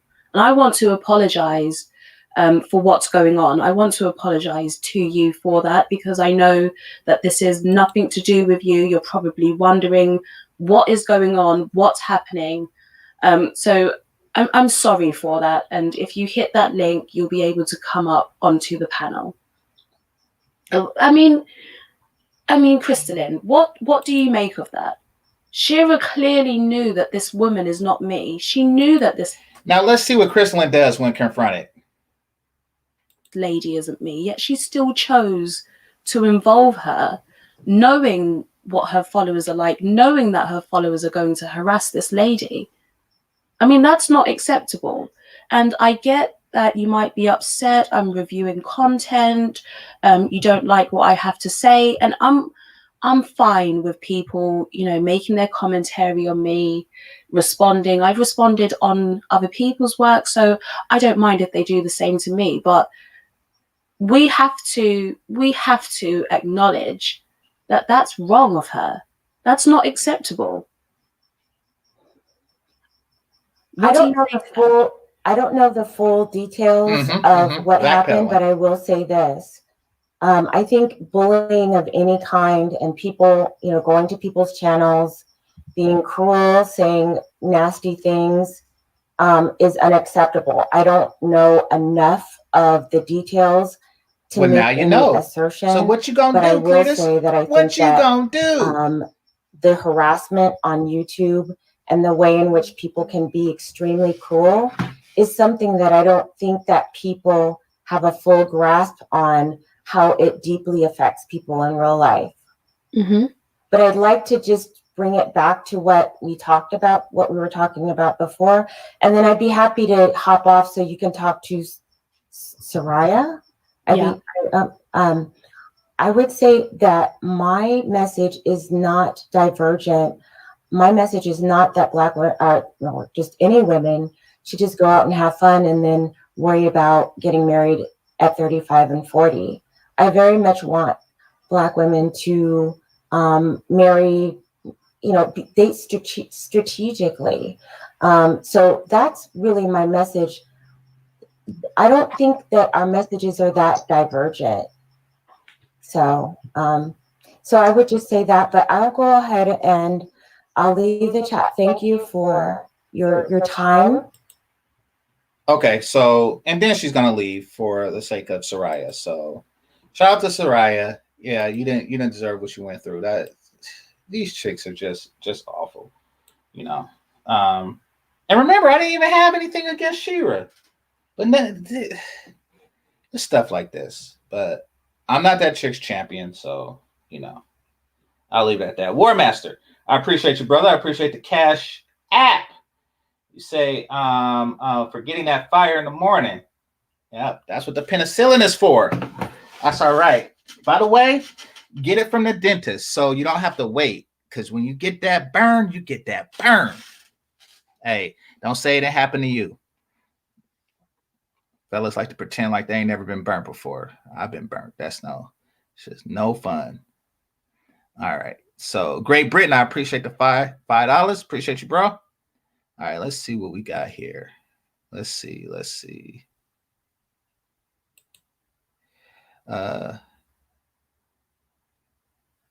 Telling their stuff to just go. Yeah, well, yeah, they're just trying to create scarcity in the market because they know that most people, if given any other choice, they wouldn't be sleeping with them, you know, and that includes you, April.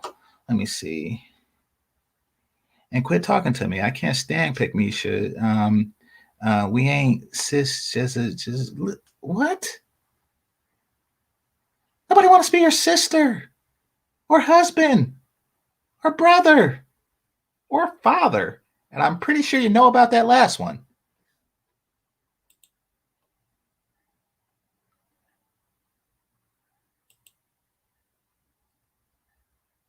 Defend the sisters at all costs. If she's a pick-me, absolutely.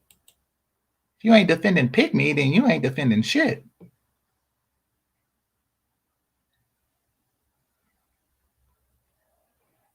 I don't know. I mean, maybe. I don't know her well enough. I just know that the way she did that chick was, and then she doubled down on it. And then she doubled down on it. Who's Danielle? Where are these chicks coming from? That's probably why people calling y'all roaches. Where are y'all coming from? Oh, here's what she is. Dust bucket lames. Go compete with other races of men instead of for dictating. Let's see. Dedicating your time to speak on Black women. Well, sweetie, I've already competed and won. Yes. In fact, since we want to go there, nice tits, by the way. Since we want to go there, is there something that Black men haven't competed with other groups of men in and won? Let's stop and think about this for a second. I'm not talking about all the crap that I did, in my competitions, direct competition with other races of men, particularly white and Asian, because those were the things I was into. I was more into like chess competitions, Mesa, science fairs, stuff like that. Math leads, math Olympics, and stuff like that. That's what my trophies were in. So yeah, I did compete with other races of men and won in those regards. But is there something that we haven't beaten them in? Let's stop and examine that for a second. Like, I mean, of course, there's the obvious, baseball, basketball, football. Like, there's the obvious, but then you have the Neil deGrasse Tysons, the Robert Smith, the Ben Carsons, and stuff like that. Like the greatest pediatric neurosurgeon ever. And then you got those, Mandingo,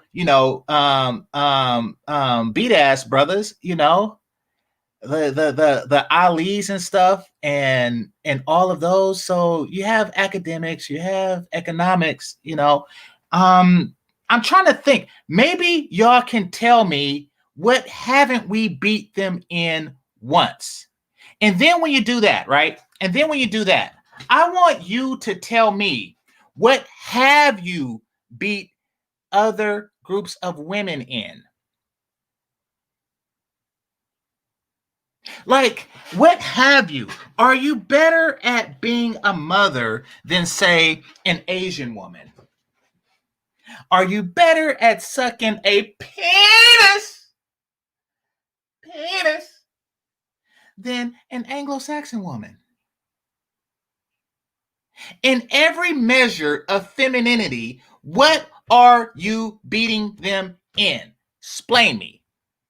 Explain me.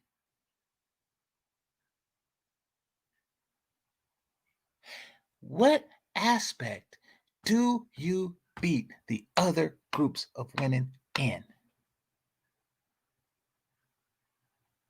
Do do do do do do do do do do do do do do do do.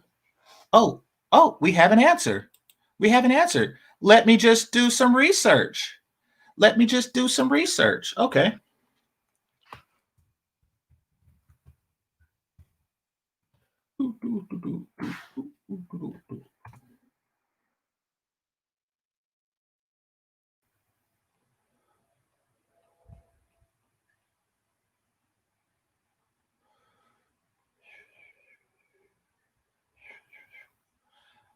All right, let's see. Twerking.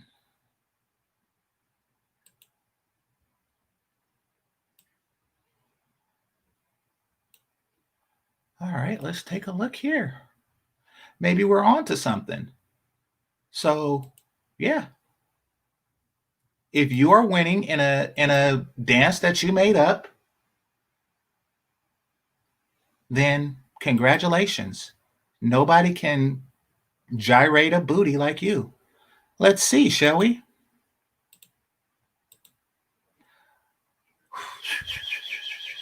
Who can twerk it like she? Nobody. Who can twerk it like she? Nobody. Today I'm going to show you 3 basic twerk moves for beginners, and then after that we're going to make a little routine out of it. However, I'm your booty, no matter whether you are a boy.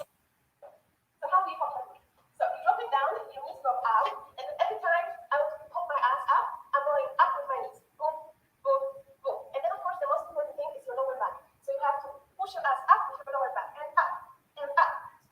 Oh, up and up and up and up and up. My tip for you is that the lower you drop, the easier it is, and also try to not try too hard.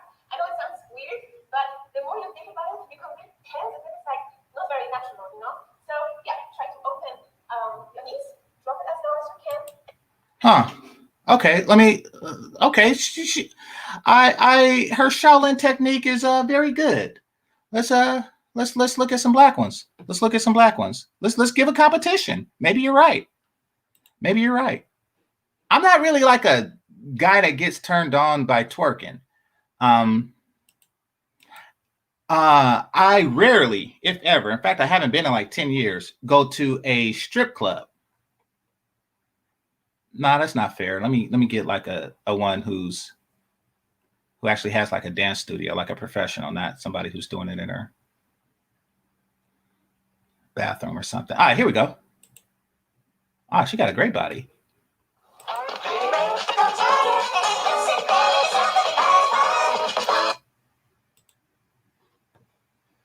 All right, so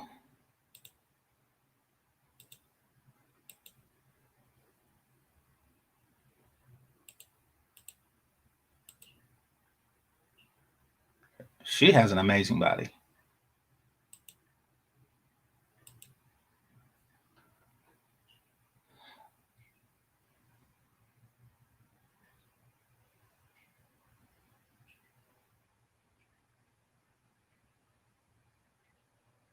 You know, I give it to the black one. I give it to the black one. Look at the after wobble. Look. Yeah. Yeah, I give it to her. What say you, chat room? I give it to her. So yeah, I mean, you know, using this as a guideline, looks like the black one's winning.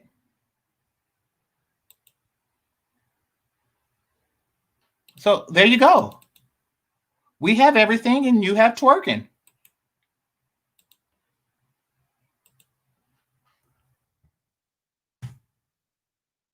All right. So there you go. You have one, Danielle. Kudos.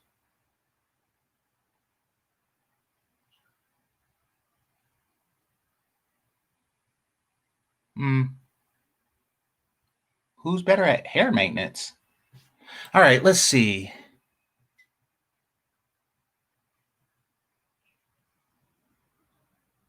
Yeah, but I mean, see, here's the thing. They do stuff like that. They get with dudes. It's like, listen, unless you're taking our penis out of your vagina and then putting his in there, I don't really care. I truly don't. This isn't me like trying to be like just a counter to what you're trying to do. Like, I genuinely don't, because the majority of women out there I'm not going to sleep with. You're not going to like make me jealous. Like, and I don't know what you think you're going to get if you do, but you're not, ladies. So, you know, you're just making a fool of yourself. Like, you know, like if you're doing a person, if you're sleeping with a guy to make other guys jealous, then you're just hurting yourself. For example, right? I see this chick, Latanya, right? And she used to, okay, so I have my partner Lance, right? And you know, we was just when you're young and you go through that phase in life where you just like run through a bunch of run throughs and stuff. So did really trip, right? I was hooking up with Latanya and he wanted to hook up with her best friend. So Latanya, just to incite jealousy, and keep in mind I was only like 17. So Latanya, just to incite jealousy in me, she started to just say random stuff about my partner, right? And little did she know, I genuinely didn't care if she let him hit it. I legit didn't care. And while she thought that she was going to make me jealous by, you know, by saying these innuendos. Now he didn't, you know, but even if he did, I'd be like, so? Like, we hook each other up with chicks all the time. It wasn't a big deal.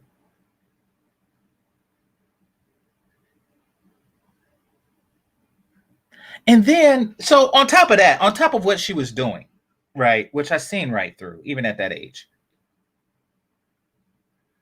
she comes down one time.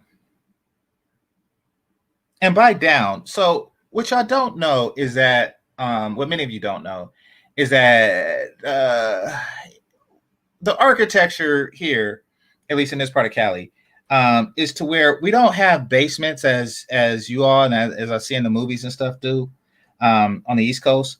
But what we do have is we have a foundation. We have a foundation, which is about 3 or 4 steps. So when she came down, came down from that. So she comes down from that and comes to the car. And then she started doing this routine, like, you know, he's so funny, he's so this. I'm like, yeah, I know what you're doing. You're not fooling anybody, right? You're not. And you're not going to get me jealous. And then at the same time that she was doing this, oh, and by the way, she had her hair wrapped up because she was like drying it or something. But then at the same time that she was trying to do this to me, a really attractive woman, or I shouldn't say woman, girl, she was anywhere between 16 and 19, walks by, right? And then I said, damn, she fine. And her hair done too. And this chick went, I'm not going to say the R word, but she went crazy. She went regarded. And you know what she did? She took my brush. So back in the day, because I come from the 90s, back in the day, I was one of those dudes that kept brushing the wave in your hair. So I always had a brush on me. And in the car, I put it in that little tray part, right? She reached for me. I don't know if she's going to grab or scratch me or something. She reached for me. I grabbed her hand. She used her other hand, grabbed my brush, and brushed my arm in a malicious way. It was like scratchy and stuff. I was like, dang.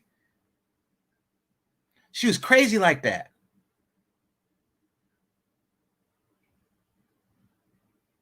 So I say that to say, listen, we see your game and you're just making a fool of yourself. If she would have slept with my partner, let's just call him L. If she was to sleep with my partner L, you know, it would have just been more fool her. And just like whoever this Danielle, listen, if you are not into this guy and you're doing it just to make us jealous, more fool you. More fool you. And if you keep doing it and you have babies and stuff, more fool you. You like that'll show them.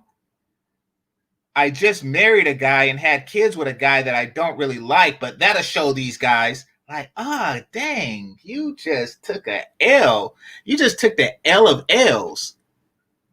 And that is what the pink pill is having you chicks do. And y'all just look, you're not, listen, if you think you're hurting us, hey, have at it. Have at it. I mean, I'm not sitting here thinking that, you know, if this random avatar in my chat room wasn't sleeping with the white guy, she'd be sleeping with me. I'm not thinking that. Nor am I don't even know if I want to. So listen, take that L. Like, you know, you're not doing what you think you're doing.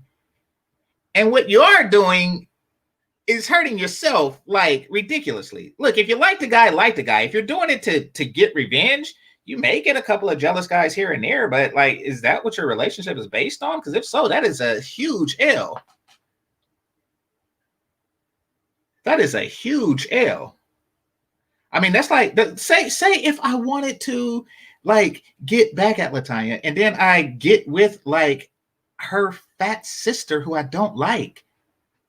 Like, yeah, that'll show you. And then I marry her and have kids with her. Like that showed you, really?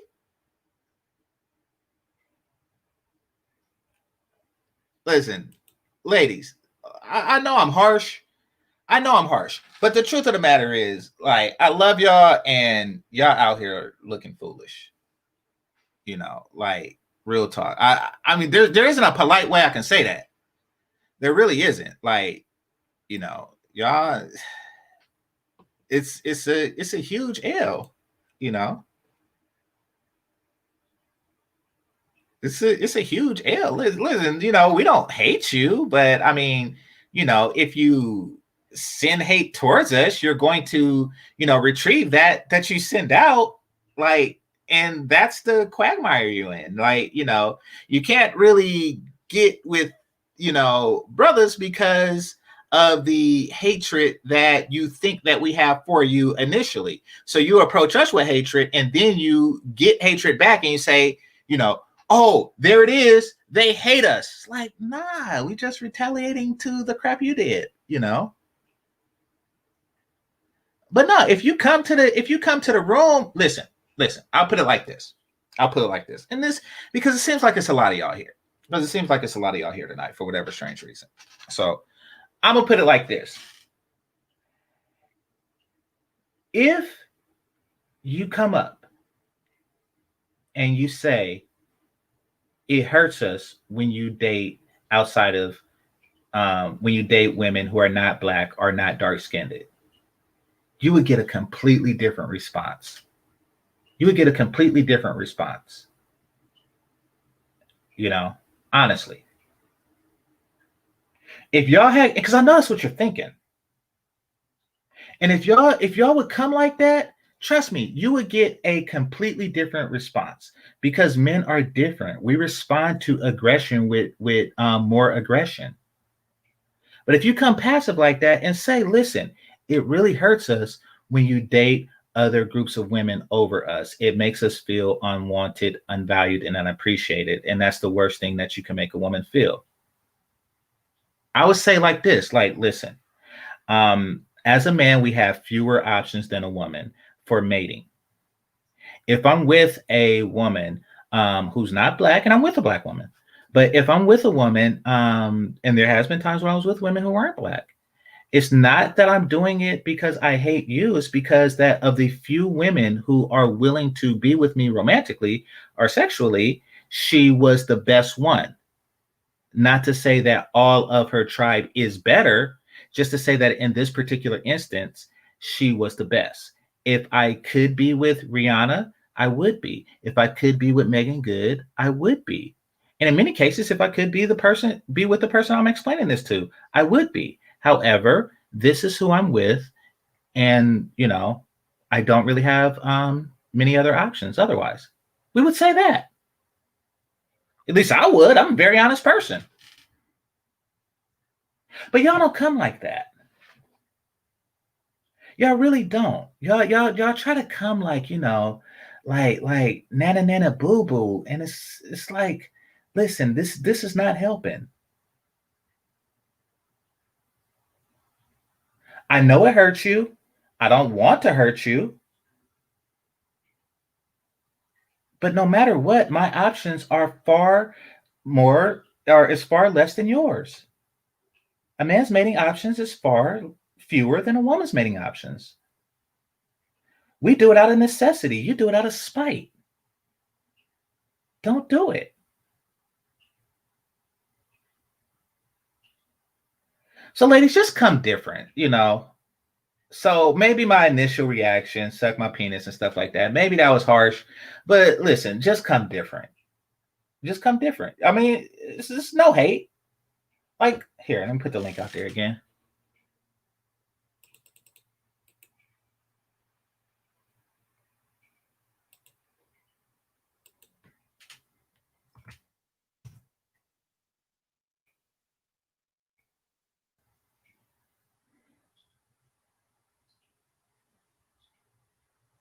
But yeah, just come different, and it's all good, you know.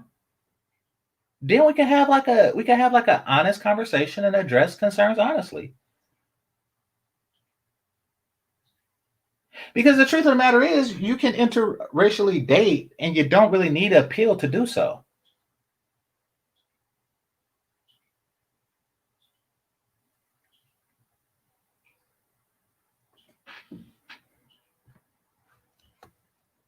Okay, so you've seen the argument. Now, if you want to stay, we can have an honest conversation about what ails you.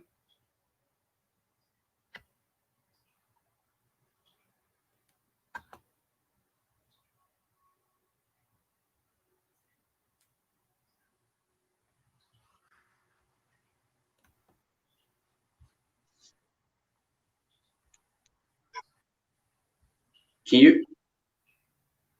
Yeah, What's I hear going you. on? What's going on with you, Mr. Game Jay? Hey, what's up with you, brother? Nothing much. I just I'm a young dude. I'm 22. It's just a couple of things I want to kind of go back to, and it's a couple of other things I want to say too. And I agree with a lot of what you're saying. This is something I'm starting to notice like a lot, and it's like really disturbing. You have, because majority of the girls my age think this way too. These women sit up here all day, every single day of their miserable lives. Black man ain't this, black man ain't that. I got a white dude, I got this, but they still can't find themselves to leave us alone. Mm-hmm. Even with these, I'm with a white dude, you still find your way back here to still talk to black men. It's like they get off on chaos, and this is something else I'm starting to notice too. Now that you're starting to see black men, like especially Generation Z, like you know what I mean, date out or get with women who are actually nice and feminine, it burns them up on the inside. And this is another thing I'm starting to notice. Whenever you address a problem with them, the first thing they do is either, oh, it's because you don't do this, you don't do that. They don't just say it's because they horrible people. And I won't say all because my girl black, but she kind of like got a little bit, I think she said Cherokee or whatever too in her, but it's just like, if I tell her something or issue I got with something she address it, change the behavior, and it's over with. You tell that to one of these other girls, oh, you dusty, you this, you that, you this, you that, you that. If you hate us so much, why you can't just leave us alone? And then this is another thing too. They have this false bravado. Like you can tell even in the comment section. It's just baffling to me how mentally ill like a lot of them are. You have girls like calling Kevin Samuel, for example. I'm 35 years old, washed up, used up. Now I want a good dude. Why you didn't worry about that in when you was 19, 20 years old? Because you thought you was gonna be able to do whatever you want forever. And this is another thing too. They because it gets so irritating, like just hearing the bad stuff they say about us. Oh, you don't build, you don't take care of your kids and all this. 51% of black men don't have kids, including me. And this is another thing too. I stay here, y'all saying, Bill, you gotta build, then I submit to you. No, you should submit off to a man just because he the man that you chose to be with. Why is it all this? Oh, you gotta build this, you gotta gain more power than a white man. You know, black people only make up them 13% of the population, 13%, men and women combined. Why do y'all expect black men as a whole to overtake the majority of the United States of America? That makes zero sense and is statistically impossible. But another thing I find odd too, brothers are making more now in this time period right now than they've made in the previous years. But nobody want to acknowledge that though. Nobody want to acknowledge that men are slowly doing better, especially black men. They don't want to say, oh, they picking up trades, going to college, doing more, and just getting in the field and getting the money together. Like this another thing. I'm gonna say another thing too. I don't want to rant, but it's so irritating, especially as a young dude, hearing how these hoes just constantly talk down on us. Like this another thing too. Something else that don't nobody want to acknowledge. When you young, like especially when I was in high school growing up, they always saying, oh, I want a good dude, this, that. You don't want a good dude. You want the hood nigga who drive the Towns, the Camaros, shoot shit up, sell weed. You know what I'm saying? Because this is my thing. It's just you see what's the first thing Gil tell you when you because I started off wrong like this too. When you try to be all cool and nice, oh, you too nice, you that, so you had to be sort of an asshole. Like women don't want to be honest. Y'all, you say you want good dudes, but every dude you with, you complain about, oh, he don't call me, he no ambition, he's a hood nigga, he was in jail. How is it that a dude that ain't about shit, excuse my language, he get more respect than a dude that's trying to do something with his life? See, y'all only want the good dude to pick up y'all broke ass pieces after you are losing a single mom. Like straight up, let's be 100% honest. Okay, well let's do this. Let's do this. Let's do this because you're covering a lot of things, and yeah, I appreciate it. I appreciate everything you're saying, but I don't want to get too far so I can answer some of the questions because you hit me with like 20 now. But yeah, no worries. But you have like a lot of interesting points. Okay, know this, because I wish I would have known this at 22. when you're dealing with women, not just Black women, women deal in illusion and deception all the time. Nothing is ever what it seems when you're dealing with a woman. Why do I say that? It may seem like she's giving all of her respect and et cetera, to, you know, the bad boys, the Pookies, or, you know, the D boys or whatnot. But they are complaining too. You know, like when you see a overweight, belligerent, ugly chick with fake hair yelling at somebody, it's always like the hood type dude, isn't it? So my point is that she's not really respecting them either. What she's doing is she's creating the image, just like she's doing with these white guys, just like the women who are in the chat room are doing with the white guys right now. They're trying to create a category of men to make you jealous, to make you feel inadequate. They want you to feel inadequate next to Brad or Tyrone or, you know, or Chan or Chu or Javier. They want you to feel inadequate. So they create the image that, you know, oh, this is what I'm doing for him, something I do not do for you. So I want you to know that part, because I didn't know that at your age. You there? Yeah, I'm still here, Mr. Gain. I'm just looking at this comment. We don't care. You can leave. You still gonna be 80% single mothers. That's not gonna change. You're still gonna have 50% herpes rates. It's not gonna change. Oh, like, wait. We do not care. Wait, what is this? It says Black women are divesting at a rate Black men can't handle. Every Black woman are waking up and dating out. I know y'all are hurting. It's okay. I guess. I mean, I don't really care. Like, they could be replaced easily. Well, see, here's the thing. I hear y'all like talk about divesting more than I actually notice it on a day-to-day. But then again, I wouldn't notice something like that on a day-to-day. Like, because I don't really ask why. Like, when I'm single and I hit on a woman and, you know, she's not interested, I don't really care why, because it could be a number of things. Like, it could be because she don't like my zodiac, or, you know, she don't like my shoes. Like, for all the stupid reasons why a woman wouldn't be, and some of them are sound, you know, like she only dates athletes or something like that. For all the reasons that a woman, you know, says she's not interested in me, like divesting would just like add to one of the many reasons why women don't give you the number. You know, and game changer. Let me say this real quick too. I'm gonna issue a challenge to all these loser ass women in the chat.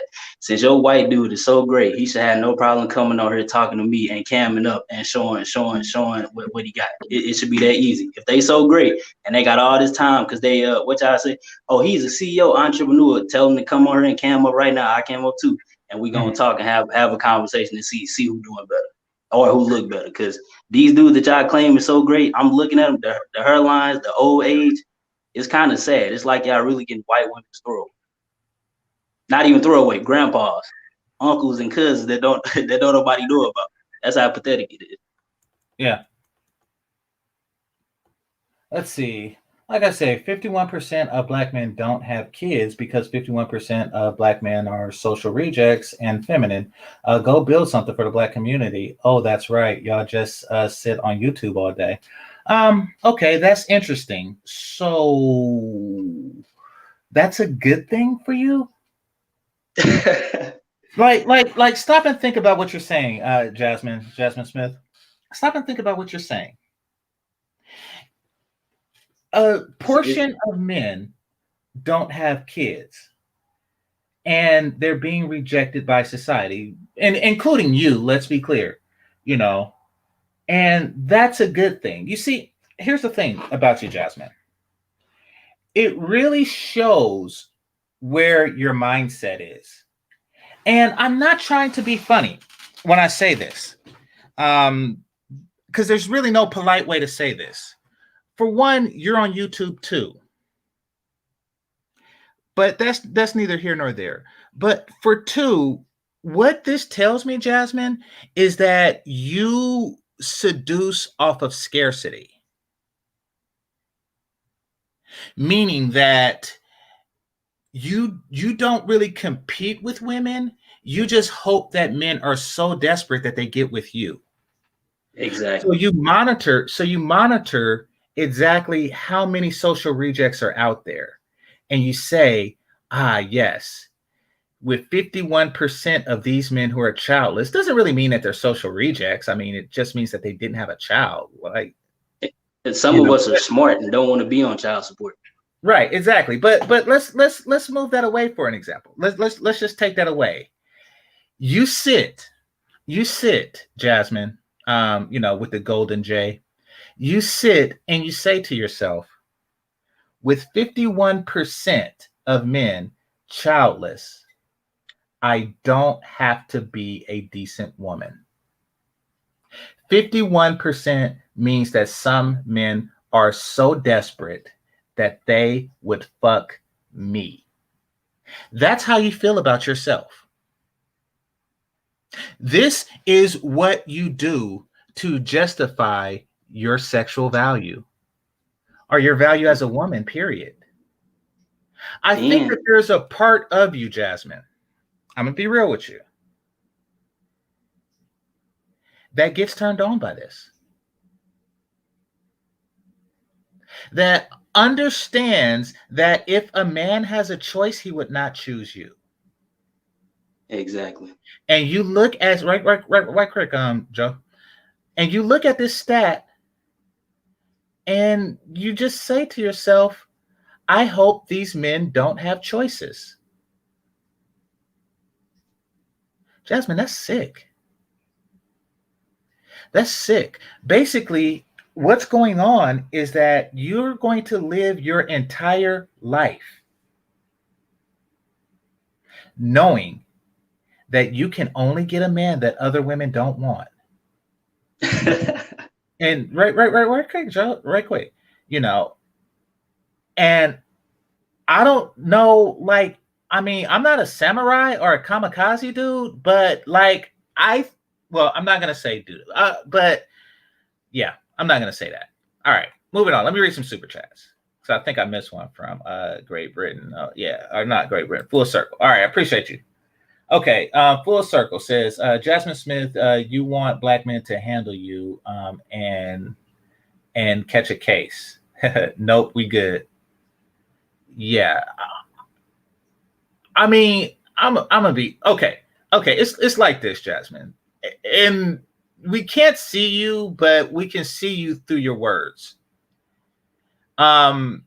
Listen, some women go to like a nightclub and don't have a care in the world.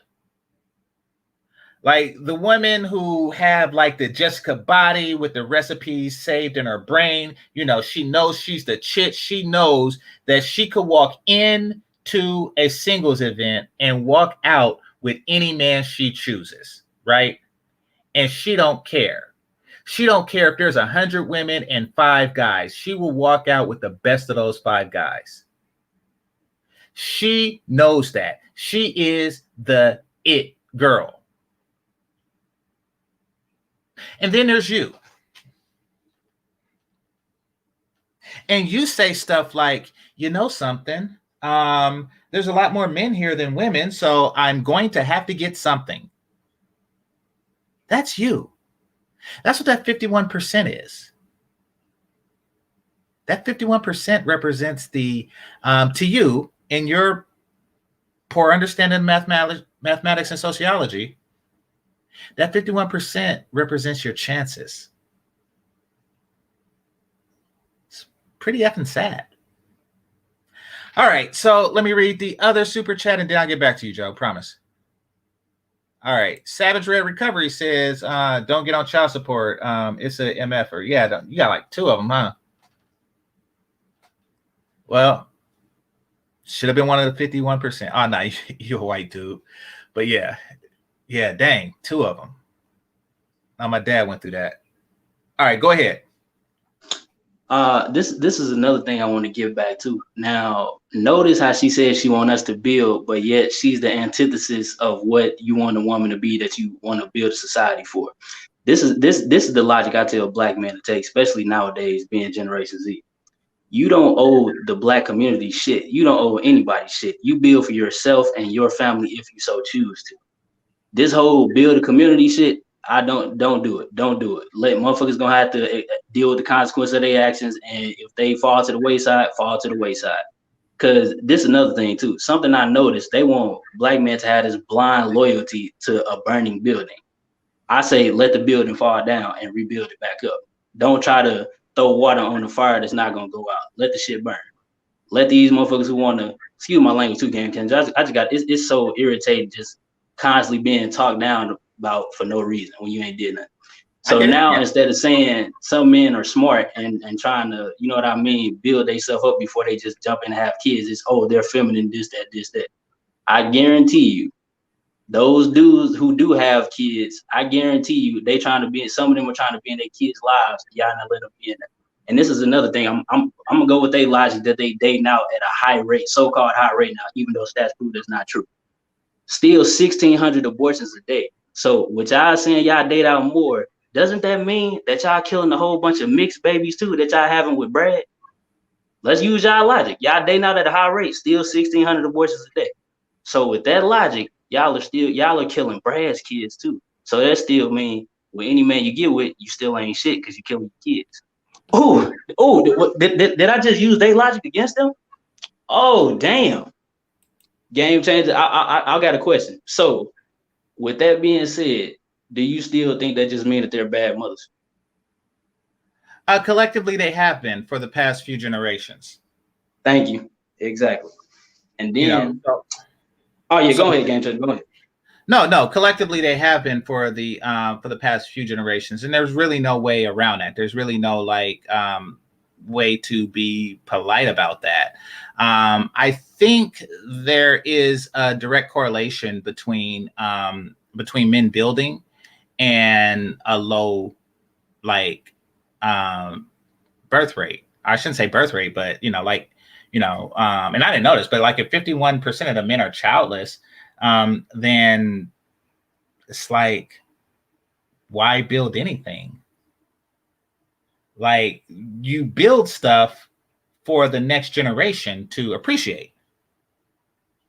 But if you don't have a next generation, then why build anything? So it makes sense, really, when you think about it logically, which they won't, because they're trying to once again calculate their mating odds. Doesn't really fly, Hey. And then this is another thing too. I think at this point in time, like I said, it's not the majority because my guild, you know what I mean, black and you know what I mean. But this is the thing. Instead of looking at them, because you hear a lot of dudes say, "Oh, there are women." No, look at them as your enemy, like you would look at a white man. Look at them how you would look at a terrorist trying to blow some shit up. Remember the Twin Towers? Look at them how you look at the terrorists that blew up the Twin Towers. They at this point in time, they're your enemy. All right. Let's refrain from terrorists and talk like that. Let's do this. Okay. Yeah. Think about it like this. Look what happened with the Ice Cube situation, for example. Now, even the fact that he tried to do something positive, and the first people to come try to destroy it was people that look like us in female bodies, that should tell you something. Look how they just pray, oh, Joe Biden, this, that. When he said black people been voting Democrats for I think 70 plus years or something like that, and still no change. That just shows you the cognitive dissonance that you have. It's just think. I want men to just think about this for 1 second. Every time you try to do something, they move the goalpost and say, I'm not going to do something for you unless you do this for me. Does that sound like somebody you can build with? I'm not going to submit to you unless you make 100,000. When only 10% of people in the United States of America make 100,000 or more. It's 300 million people. 10% of that 300 million make 100,000 or more. And when you look at it based on race, 4% of black people, men and women included, make 100,000.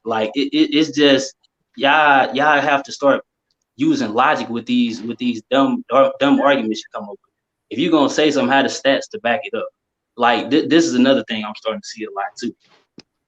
You hearing all this what was the guy's name, the business, Jason Black. He had a video where he was in the mall, right?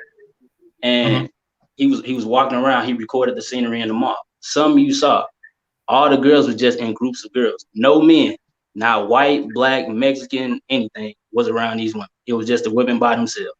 You saw the dudes with their girlfriends, or you saw them going to the store by themselves. But why was the majority of the women in there alone? Why was that?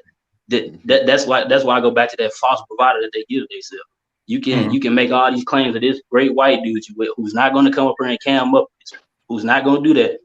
But it's like at the end of the day, what you claim is not what's actually happening.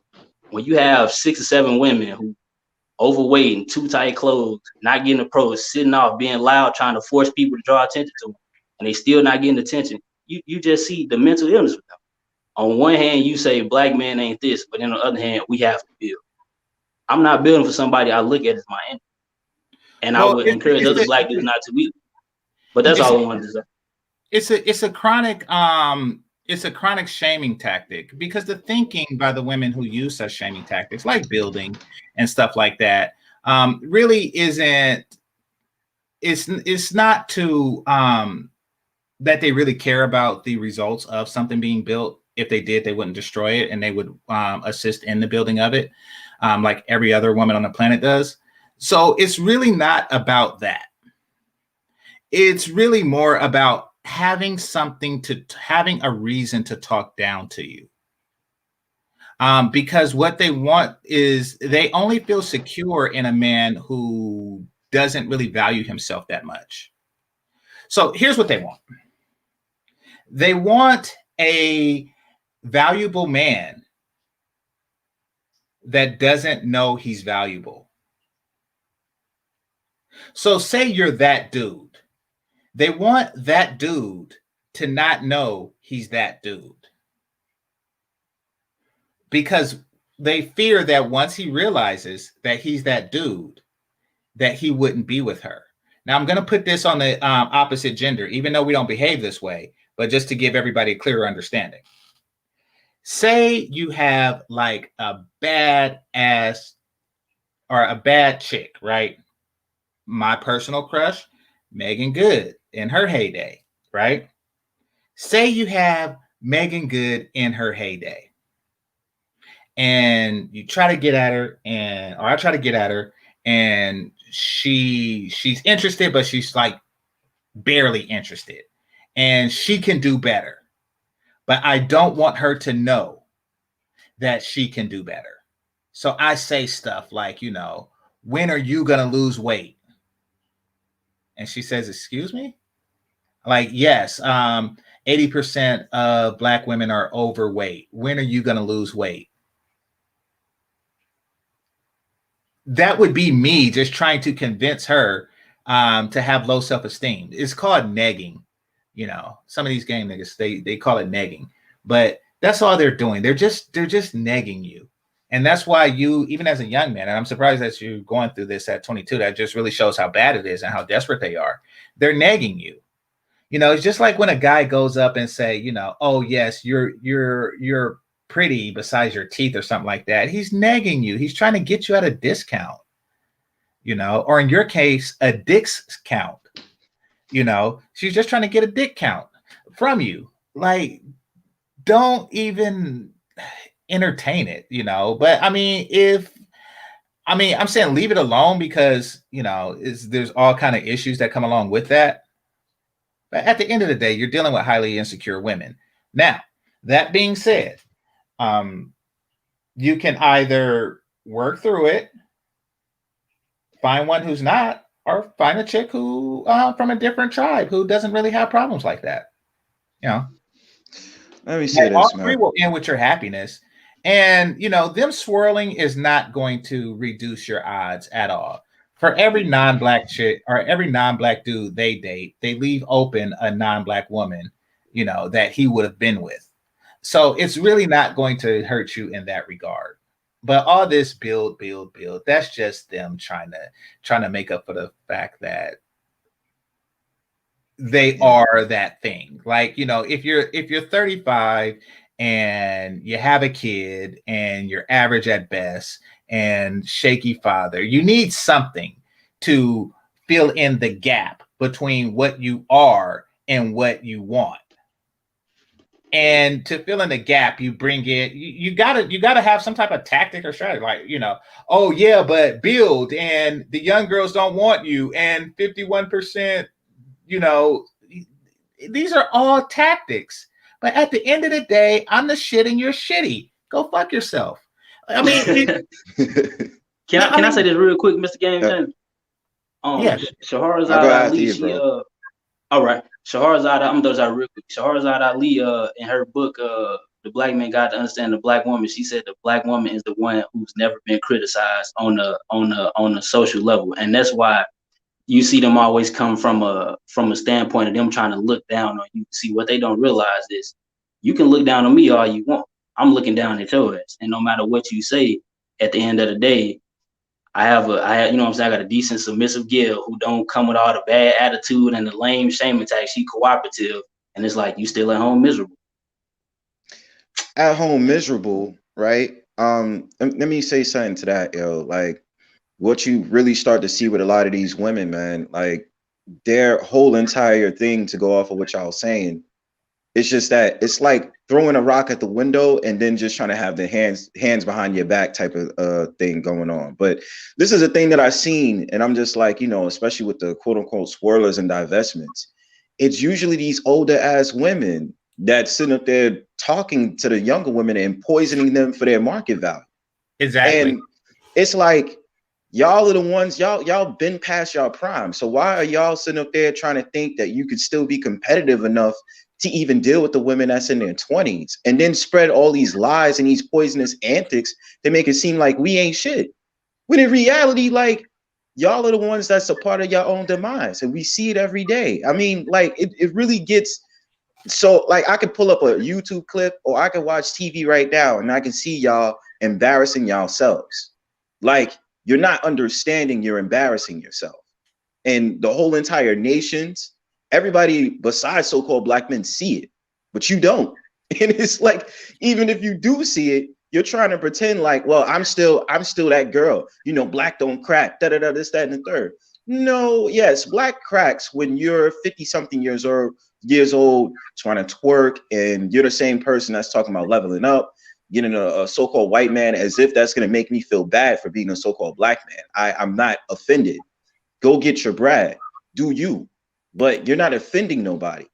So you can bring up as much statistics as you like, but even when we see on a global scale, you as a woman, and more specifically y'all, are not understanding. Y'all are making yourselves look crazy, not us. Exactly. Well, take this, and there's no need to time her out. I want her to be a case study. I want this Jasmine Smith person to be a case study of negging. That is her mating tactic, negging. So somebody timed her out. There's no need to do all that. But she says, it's okay. We know you don't build. You're YOUR conquered and defeated. We know it's okay.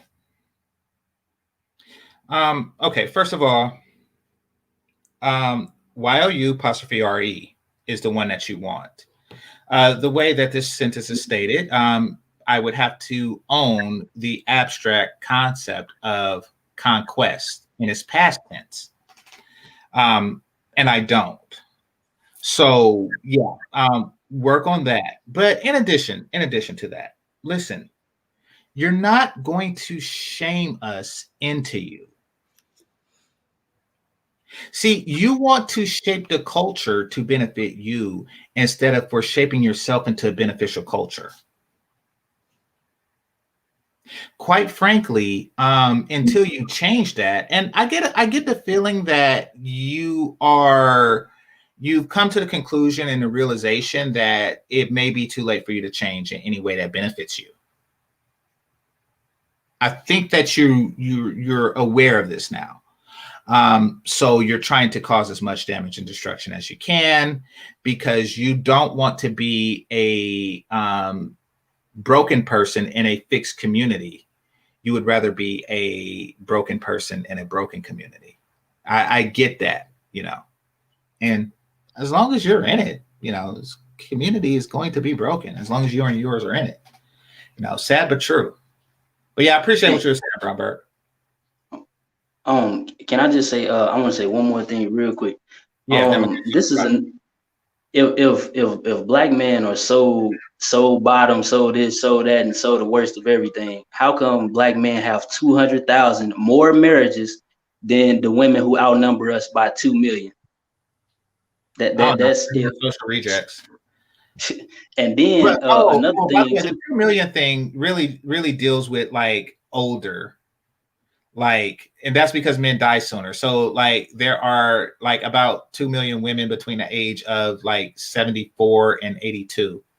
Not that, you know, it's 2 million 18-year-olds, you know, or 2 million more 18-year-old females, black females, than it is 2 million more 18-year-old black men. So just to put that out there. Okay.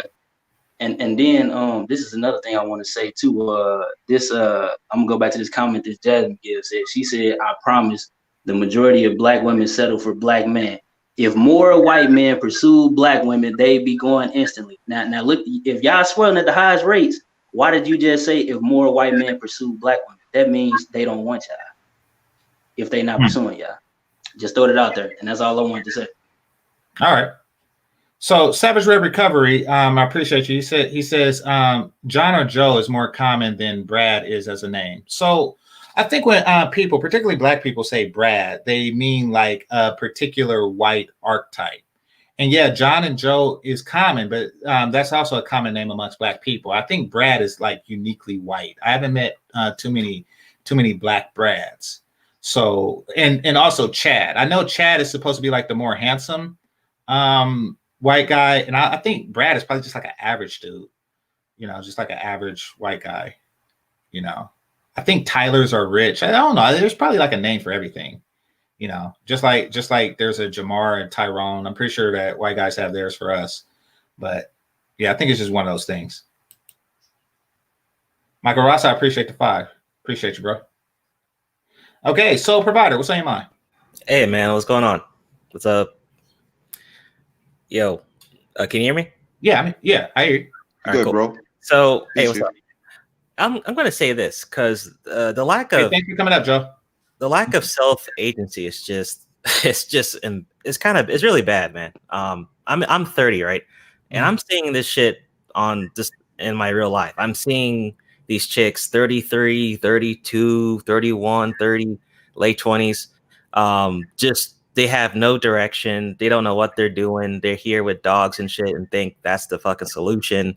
Not to even consider, hey, if you're going to get selected, you don't really have a lot of time left. Actually, you don't. I mean, for the most part, anyone who's in their 30s, you might as well just be compromised. I mean, even in your late 20s, you're compromised because no thinking man is going to take you in or pick you.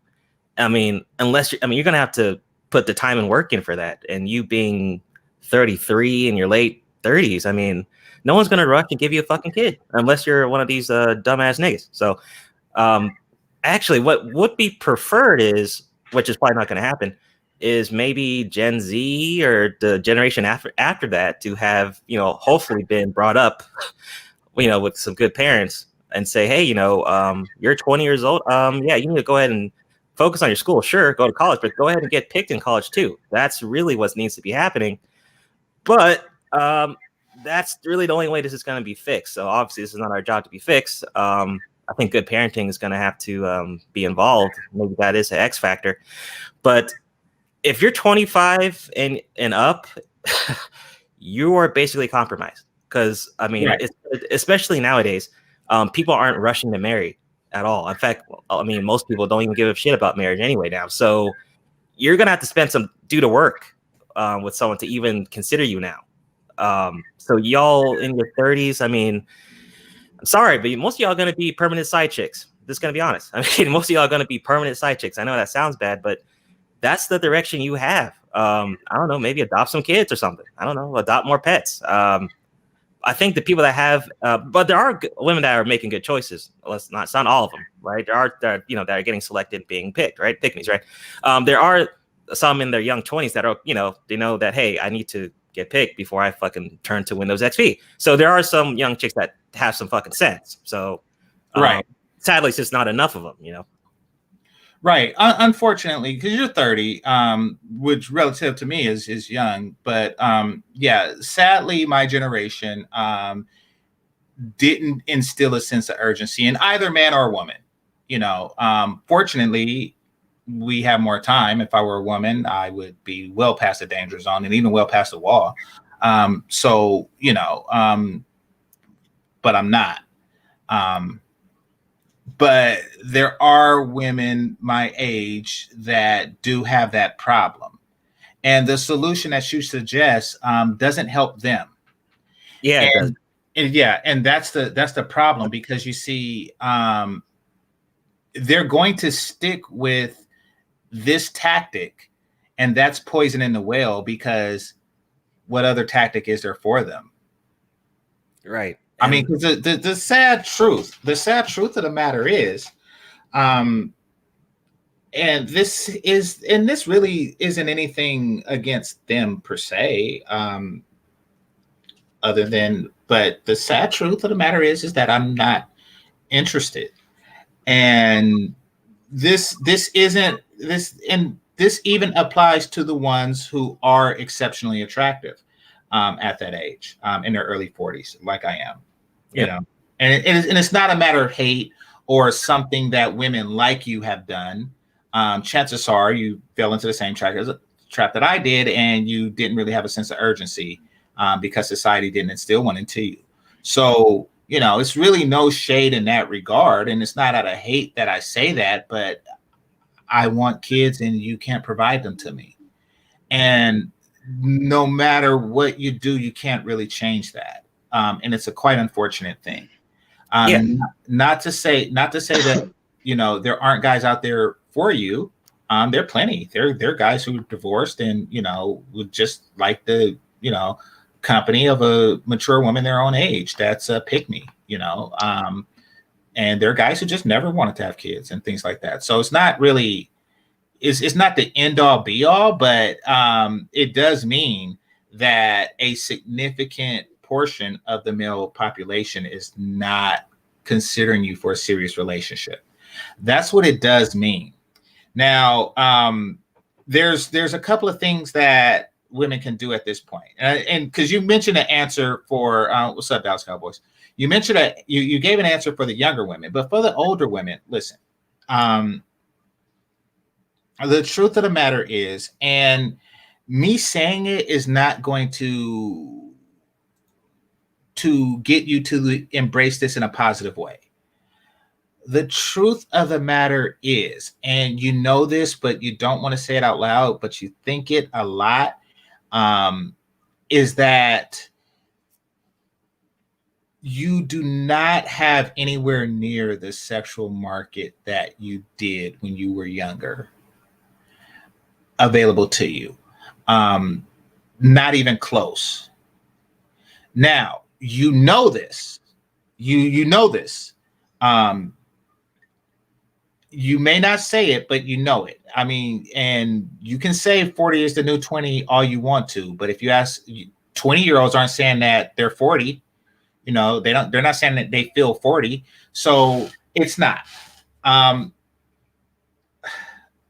I'm trying to be like as polite as possible. Here's the thing, right?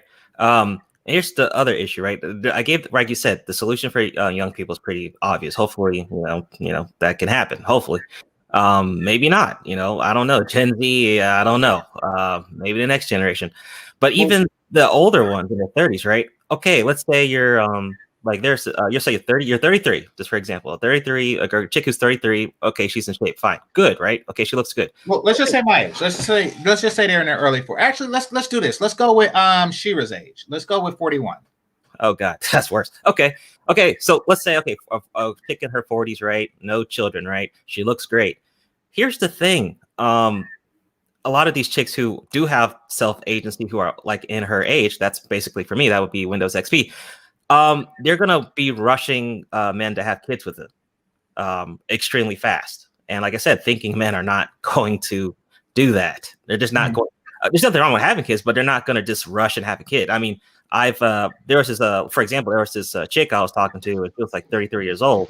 She's telling me, "Oh, I want a kid in 2 years." I'm like, 2 years? Like, what the fuck? I mean, And marriage. do that shit. I can't do that. I know, and you know, props to her that she's self-aware, you know, self-agency. But these thinking men are not gonna rush and put seeds in you. We just don't. We're not gonna do that shit. So imagine a 40-year-old. I mean, no, we're not gonna do that. And a tough time with the 40-year-olds is that they don't understand. Well, what they usually do is that they're just taking what they can get. Like deep inside, you already understand the insecurities of the older women because, you know, I swear, one of these women made it so obvious. And it was just the fact that, man, and that was the woman that had a kid and she was a single mom. And it's like, you're taking any man that can get that will simp for you. That's usually the status quo of the older women. And stuff like that. But again, I have to stress, yo, like these older women, especially the ones that's part of that crew, they're the ones that's poisoning the mindset of the younger generation. And especially around me, you know, I'm in my 20s. So I'm just noticing and I'm like, dude, who are you getting advice from? Because y'all are not understanding that as each time the generation goes down or you're getting older, you know, that market is decreasing ever so like quickly.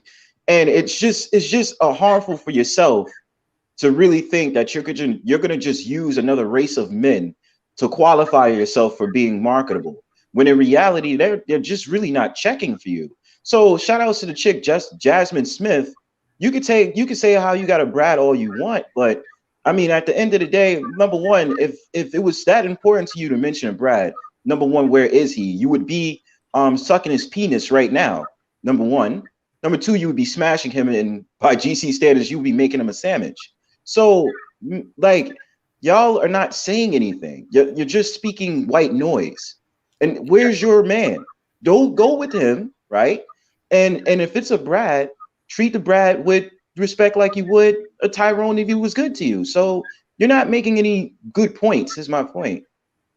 Yeah. And, well, once again, these are tactics to instill negative emotions and a overinflated sense of urgency in you, the fertile one. It's not really meant to do anything but that. Sweetie, it just doesn't work. I don't know if it ever worked. Maybe it did. And, you know, you're just kind of like living off that. But, you know, it just doesn't work. Yeah, and think about this. Like you said, a 40-year-old who wants, you know, to get selected. Okay, so what? How many kids you're gonna have at 40? I mean, how old are you gonna be till? Can you even see your kids grow and all that? I mean, not maybe if you get lucky, but I mean, I don't know. It's just not realistic. And it's funny how, you know, as thinking men, we have to self-agency pretty early on.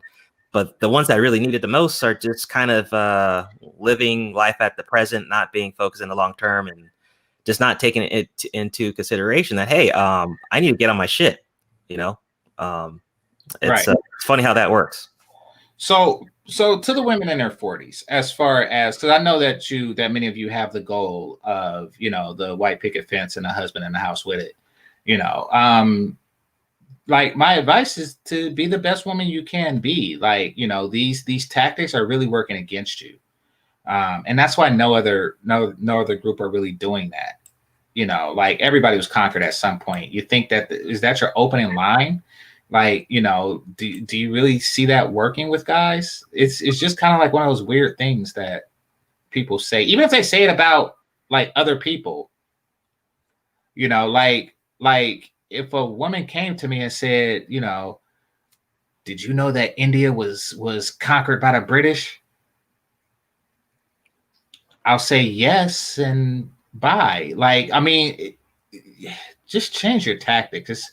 You know, all this other stuff is not working, and you know, and the poison in the well is though effective, as far as it's effective in the sense that you are effectively poisoning a whale, it's not effective in actually getting you the guy that you want. But And- the last piece of advice is because you can get it. Like I say, there's plenty of divorced guys out there. There's plenty of guys who don't want to have kids and stuff like that. You know, it's not as many. You're not going to have the same options that you had when you were younger, but no one ever does. Like, I don't have the same career options that I had when I was younger. You know, if I got better grades, I would have went to the Ivy League. I mean, like these are just some of the things that people live with. You know. Yeah, I agree. Yeah, the worst thing you could do is just to tell other students not to get good grades, and hopefully the bar just lowers for everybody. And if nobody goes to the Ivy League, then my degree seems better. Don't do that. Yeah, man. I mean, your best chances are, you could possibly get a life partner or some shit. I mean, I could definitely see that. Someone who, like you said, who may not want kids or whatever, just wants, someone to go get older with. I mean, I think you could definitely find that for sure. I can definitely see that. But as I think Brownbird said, that pool is getting lower and lower the closer you get to Windows XP, and you're gonna. I mean, you just have to be realistic, and a lot of these people are not being realistic. And it's funny because the market caters to them. Stoic also,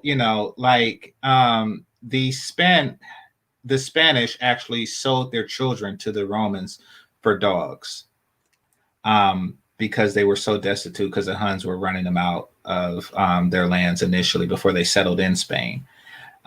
Most people have a history, it has a point in history that they're not too proud of.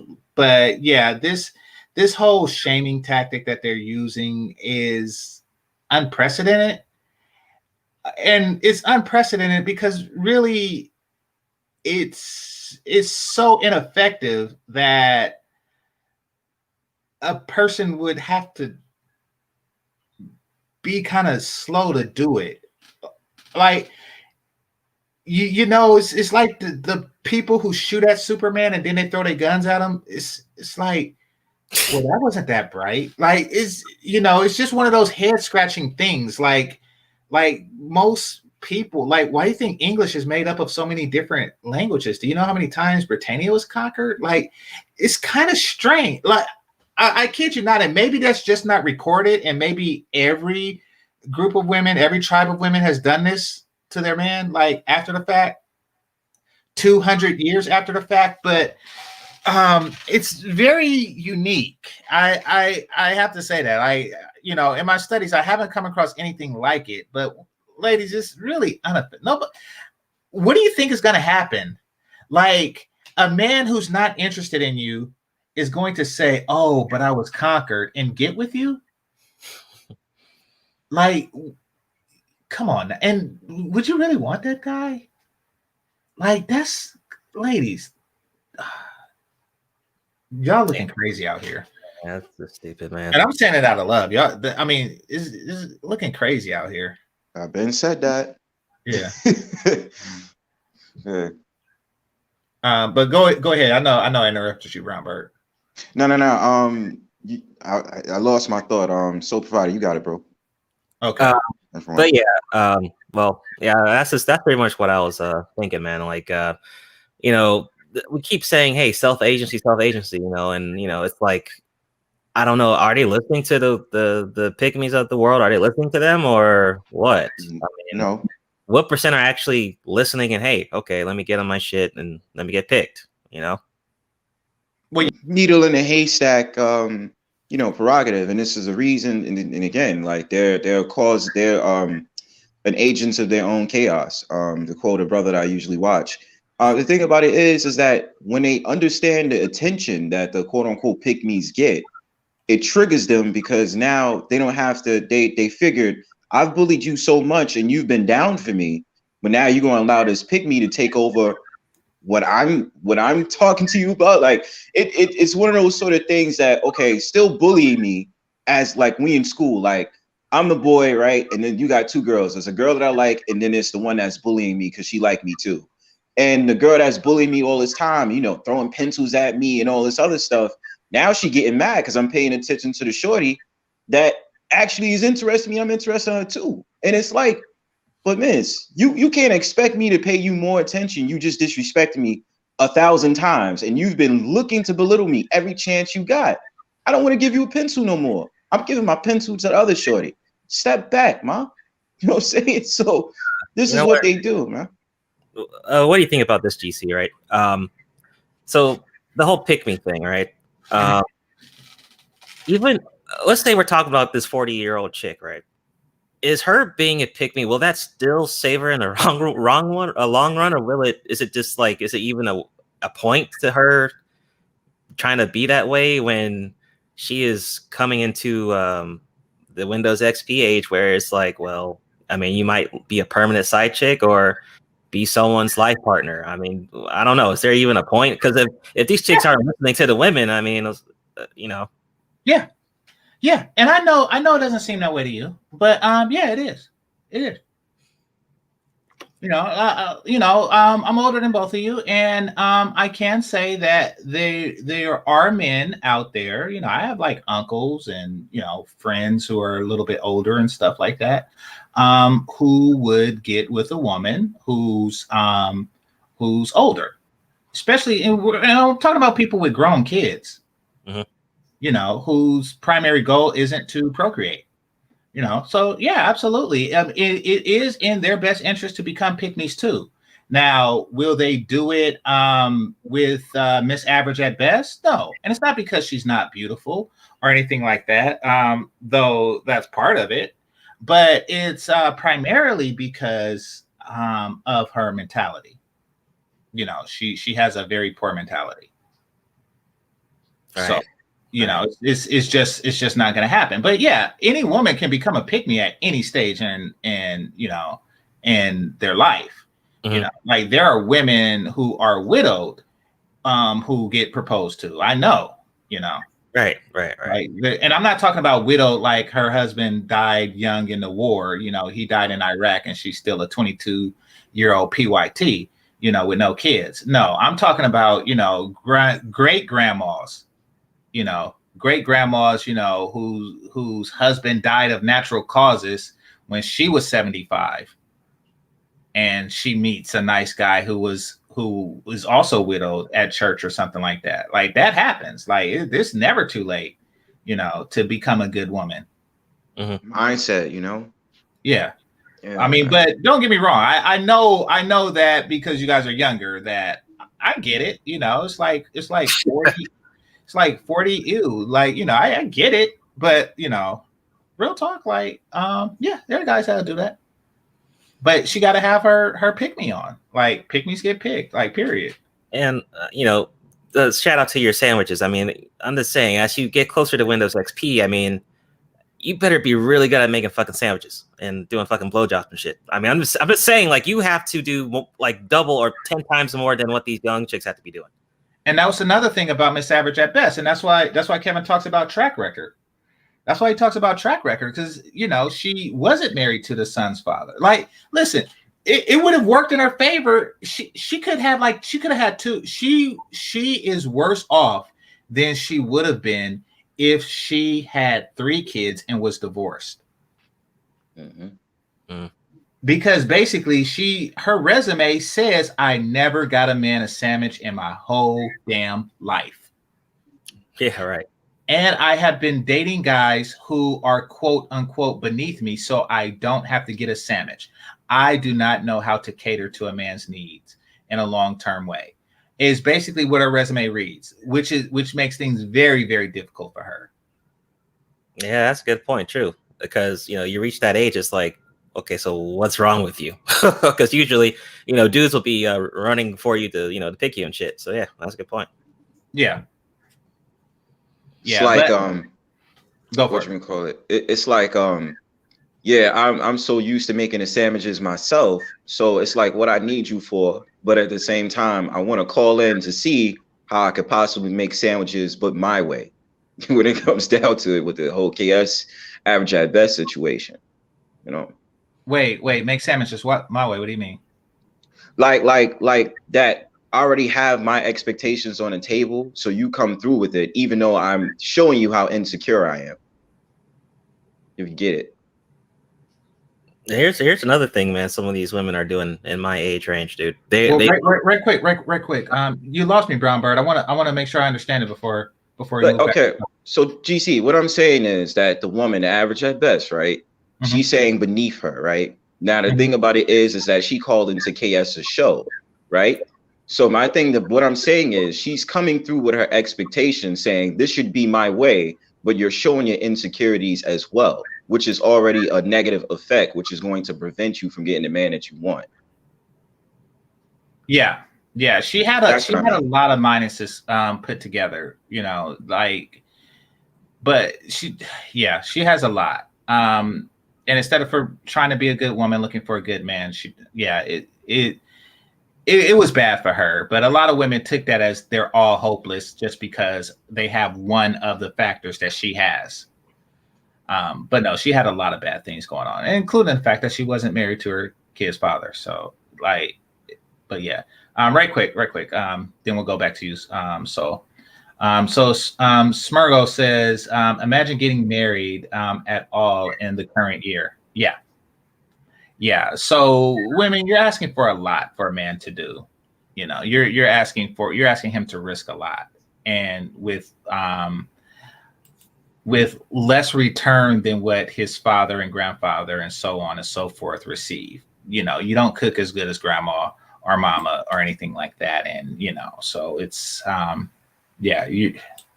it's a lot of risk and not much reward. So pick me is the only way. Like, you got to make them forget that, like, you know, drown them in sandwiches.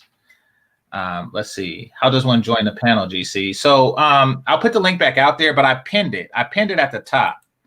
You just click that link and you type your name in. If it's your first time, you just type your name in and everything, and it'll come right up. And the second thing. Yeah. So let's see. Oh, wait a minute. Hold on. Stop using my video. A little birdie told me you use my videos today. I never use your videos. I use your picture. I use a picture of your boyfriend. And no, I won't stop. It's a perfect case study of how fucked up the pink pill is.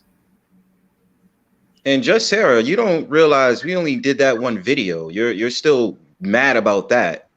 Like, oh, she's mad about it? Yeah, she's mad about it, and you know, she's already trolling in the comments and stuff like that because she got roasted, and now she's just mad, yo. Like, it wasn't like it was a serial thing. It was just for that one video you was on, and then your boyfriend came on, and he got roasted. So just be quiet, just Sarah. Know what you're talking about. Yeah, and it's just pictures, but I don't think that she's upset. I mean, I really think that she just wants attention because she doesn't get much of it at all. Ever. So, and this is a way to get it, I guess, but really, I mean, you're a case study. I don't think anyone here really enjoys your company. I mean, you're a case study, and that's pretty much like the beginning and end of it. Yep, that's it, man. So, you know, it's like there's a party, there's 189 people here, and if you weren't, it's okay. It's kind of like what you are in the scheme of things here. And most every other digital space you go to ever. It's not personal, but I prefer to not have your company or talk to you. Notice I don't respond when you send me stuff in a you know, chat room. Not the chat room, but the comment section. Yeah, I don't enjoy your company. All right, so let's see, JJ. Let's see. Cartagena is very nice this time of year. Never been. I planned last April to go and meet up with Marco, not Cartagena, but Medellin. But y'all know how that happened. I did wind up going to Dominican again the end of last year, but it sucked. That was the suckiest trip I took. But hey, sometimes you take a crappy trip. What is going on? Shout out to the pygmies in the room, the lovely, lovely pygmies. We got Miss Chantel here. Salute to you.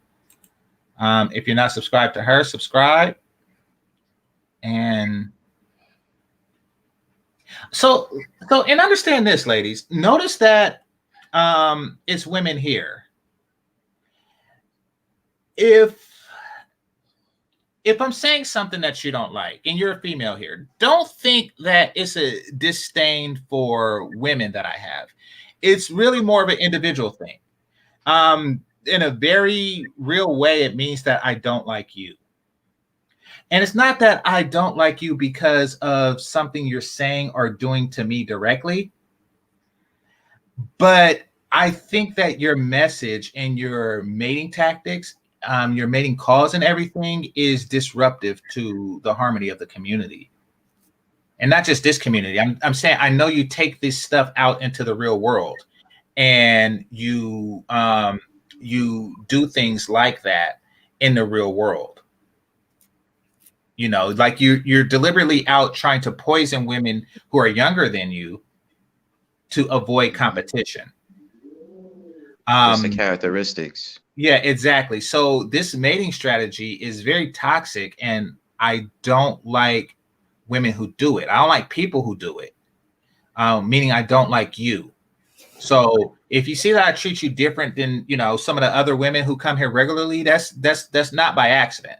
That's by design. You are extraordinarily different than Chantel and, you know, and Brady and LSP and Jessica X and, you know, any of the other women who come here, you know, Sister George, you're just different. And in a way that I don't favor at all.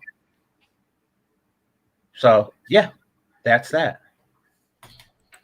All right. Just, yeah, you love her picture. Like, well, so what's the end result of saying? Is she gonna do you? Is she gonna see this comment? Like, gotta stop, man. See, yeah, exactly. Yes, attractive woman. Please don't get all gaga in the chat room. Like, that's a woman. I hope you know that, GC. Huh? That's a woman. Oh, okay. That's a woman. Yeah. So yeah, that's just a woman compliment. My bad. I'm still good. The chick. Yeah, sometimes dudes just be like, because I go to her channel and there'll be dudes in her channel like, are you even listening to what she gotta say? No, they're not, man. You already know what's going on. Yeah, exactly. Got these simp armies all over the place. What's going on, the one? What's up, brother? Nothing much. What's on your mind? Shit. I'm just listening. Y'all ever been to Brazil? Yeah. I went for Carnival 2 years ago. That's what's up. I went to Salvador last year. Yeah, I went to Rio for Carnival. They say it was the worst time to go. So get this, right? I go and I'm on a GD tour bus, right? And I promised myself when I travel that I will never be one of those jackasses that be on the tour buses. But there I was. I got a good deal on a package, and it was a bunch of chicks, and we're on this bus, and the party is on the street, and we're not on the street. I went with my dad. That's why I did the whole tour group thing. My dad turned 60, and I took him. So that's why I did it like this, just this one time. But anyway, the streets was full. The streets was full and packed, right? There's parties everywhere, and we on the tour bus. So I'm never doing that like that again. So when I go, I'm going. So yeah. But what was you about to say? You say you traveled. My bad. I interrupted your thing. I went to Rio. You say you went to what part? Salvador. Yeah. Salvador. Okay. Yeah. I don't see why niggas would even give any time to American bitches at all.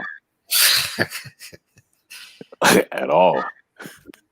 I didn't even mess with any Brazilian chicks. But what was Salvador like? I mean, I was only there for a week, but I mean, I saw the most beautiful black women, all shades I've ever seen in my life. Okay. Well, was they? What do they speak? That's Spanish, Portuguese. right? Or Portuguese. Okay. Yeah. So I had to have the translator out. I wasn't getting around too well, but I mean, the attitudes. I mean, it's just the energy. You feel the energy right when you get off the fucking plane. Like it's just you could be average and they treat you like a superstar over there for real. I didn't get that in. I got that in Colombia, but I didn't get that in because I never been, but you know, it's a connecting flight. You go Salvador, Colombia, then Brazil. Yeah.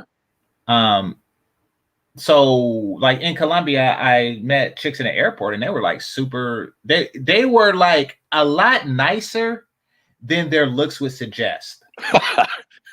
Like for real, it's like, you know something. If you were this sexy in the States, yeah, you'd be a bitch.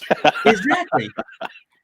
But you're not. You were just like, you know, because like I'll say something like, you know, so you know, where you from? Like, what's the brown passport mean? Right? And she's like, I'm from Colombia, you know. And then she's like, where are you from? I was like, oh, I'm from the US. And I showed her like the cover of my passport and stuff. And she was like, oh, really? And she because I look like my dad, I guess. And she said, is this your papa? I was like, yeah, it's my dad. You know, but she was like, you know, they were real friendly. And then on the way back, my dad, he bought some white Hennessy in one of the stands in the airport, you know, one of the concession stands or something. Yeah. And he had to get it through. So apparently they put it in a seal because it's liquid, so you could take it on the plane, but they held him up at the thing. And I was telling the people, and it was a chick, I was telling her, like, please hold the plane. You know, my dad's coming. He's coming. He just bought some liquor, you know. And she's like, yeah, see, you know. And you know, I was like waiting, and I was like getting anxious. And she was just real nice, just looking and smiling like the whole time and everything. And, you know, and then he just came running and we got on the plane.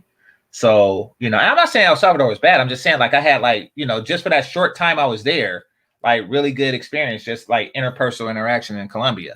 Yeah, all day. Yeah. If that was like my number one like focus in life, you know, like meeting women or whatever, shit, I would be overseas. Like I don't even understand why niggas even give these American women any time of day. Yeah. Nagagas. That's what we're trying to do. Nagagas. My bad. Yeah, no trip. Hood Sport Network. I did. I toured the city. I seen the Big Jesus. I seen like this stair thing. What else I see? Got on the gondola. Yeah, I did it big.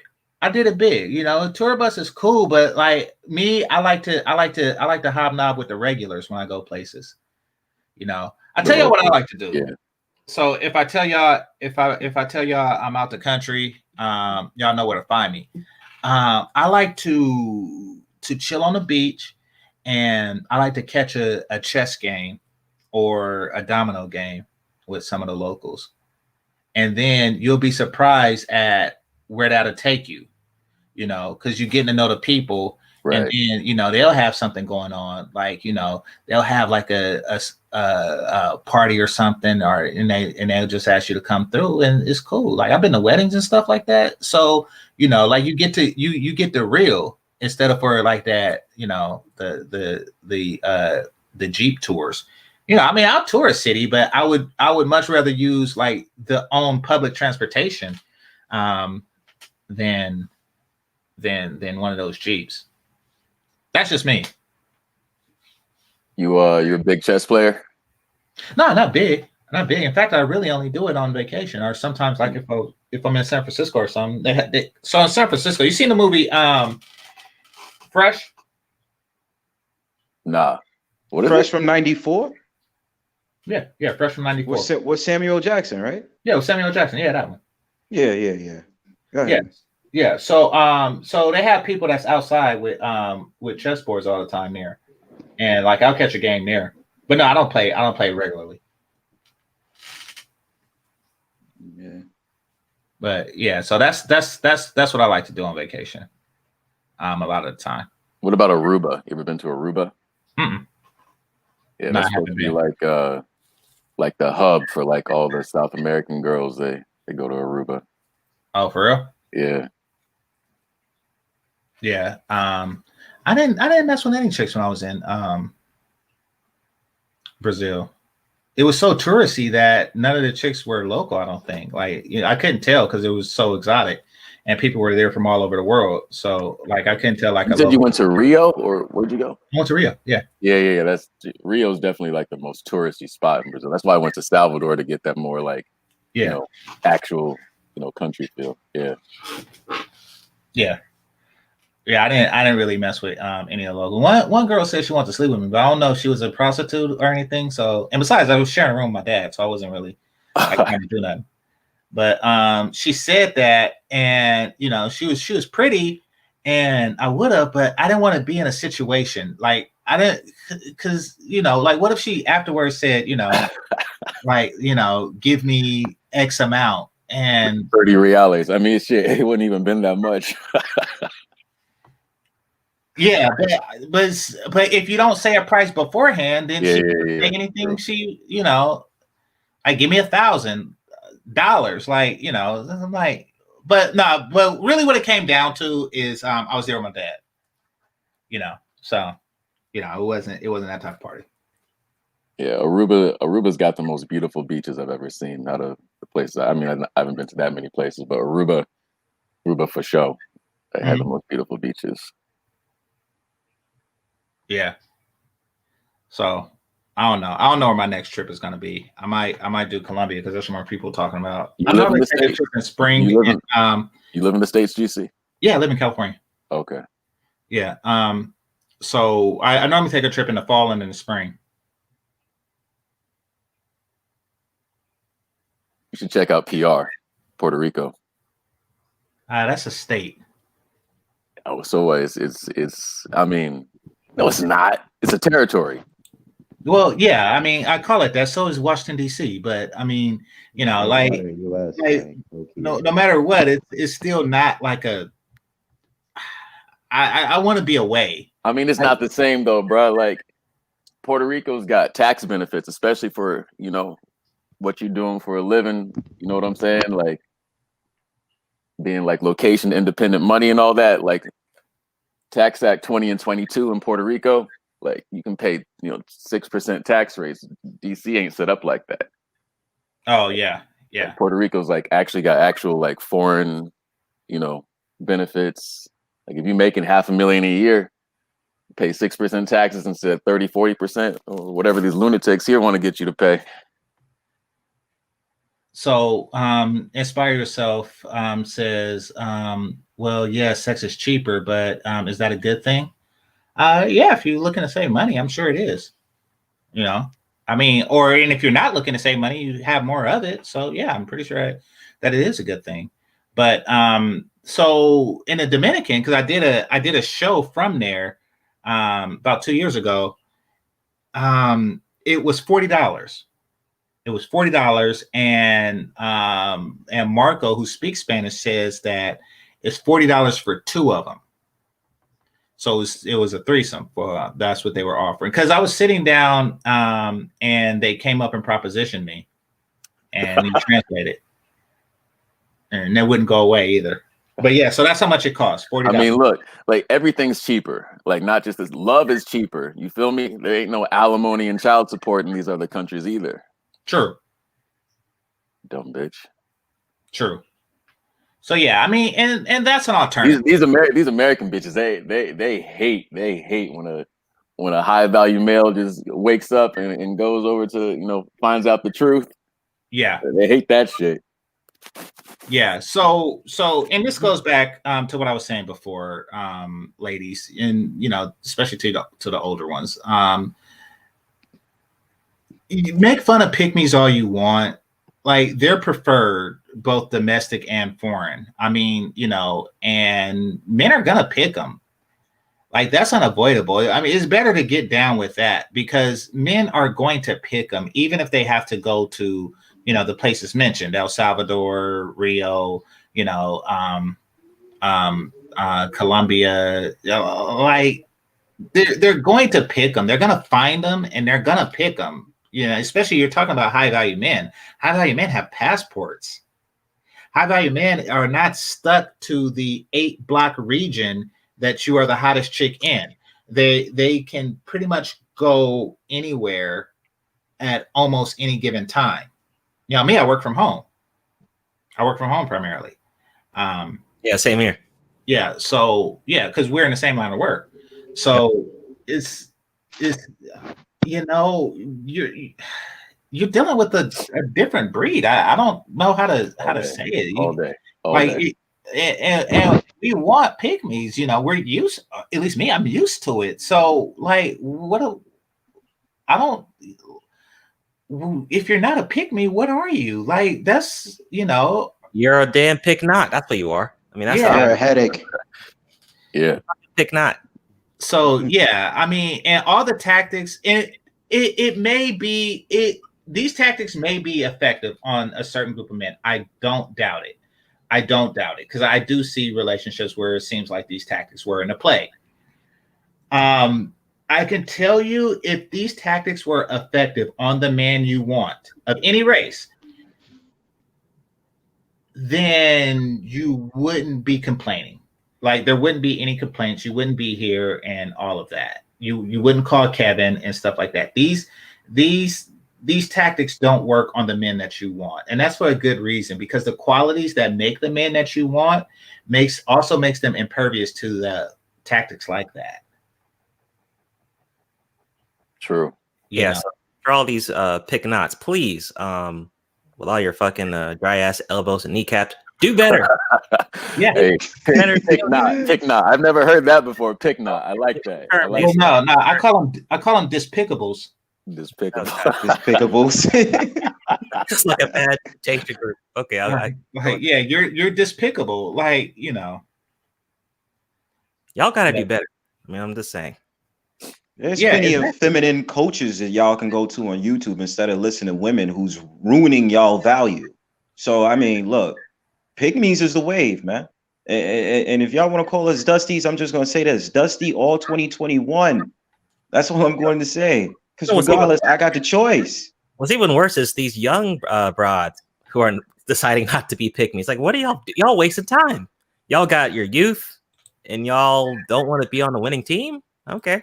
So they don't get it though. They don't get it. Okay, like they're thinking that these women who are older are their master teachers. So at the end of the day, they're not going to understand that until they get to that age where they're out the game, and probably try to finesse for the time being. But even if they try to finesse, they know inherently they have to use the pick me rhetoric to attract even a sugar daddy, if that's what they decide to go with.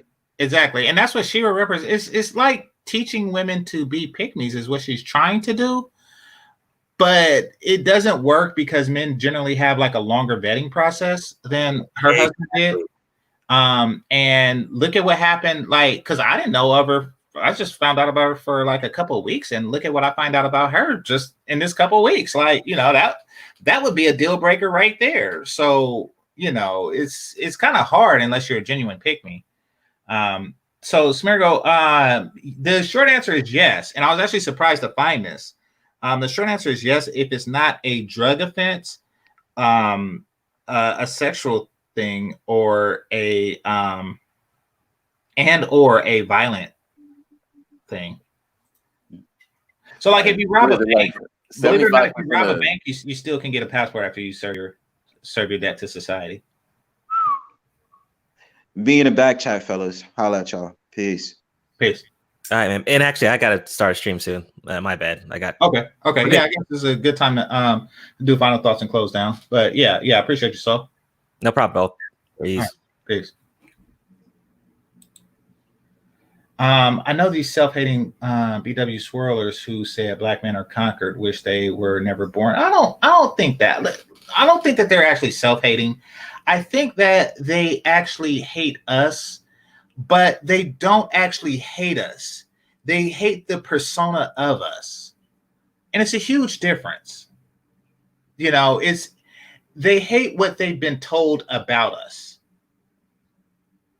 more than they actually hate us. Yeah, that's real. And they are doing stuff out of hatred to us for something that we never actually did to them. But all they really know about us is what other people told them, you know. It's kind of like, think about it like the old time races. And I'm not talking about like these, you know, Washington D.C. type. I'm talking about, you know, like the old timers. I'm not talking about the ones who wore the sheets or anything. I'm talking about like the people who just didn't know better. Like all they knew about other groups of people were what they were told. Like they have tails, this, and this, you know, didn't know anything. It's kind of like that. Like, you know, all they really know is what other older women tend to tell them. And, you know, and don't get me wrong, I'm pretty sure that they tried and, you know, they went out, dated, got their heart broken like most everybody does.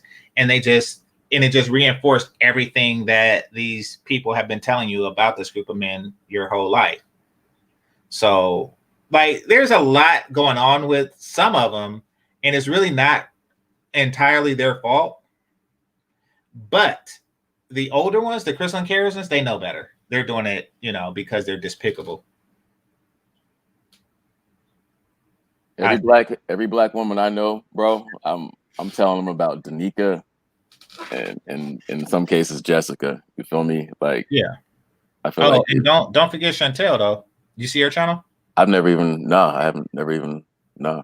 Yeah, I think it's Simon or Simone or something like that. If you're in the chat, say something so I can show you a thing.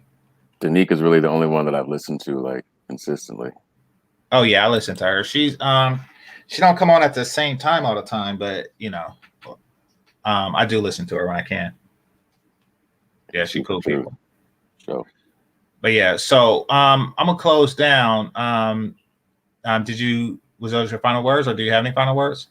No, man. I just wanted to say what's up for the first time. I'll probably pop in, you know, another episode. Thanks for having me. Okay, I appreciate you. Peace. All right, peace.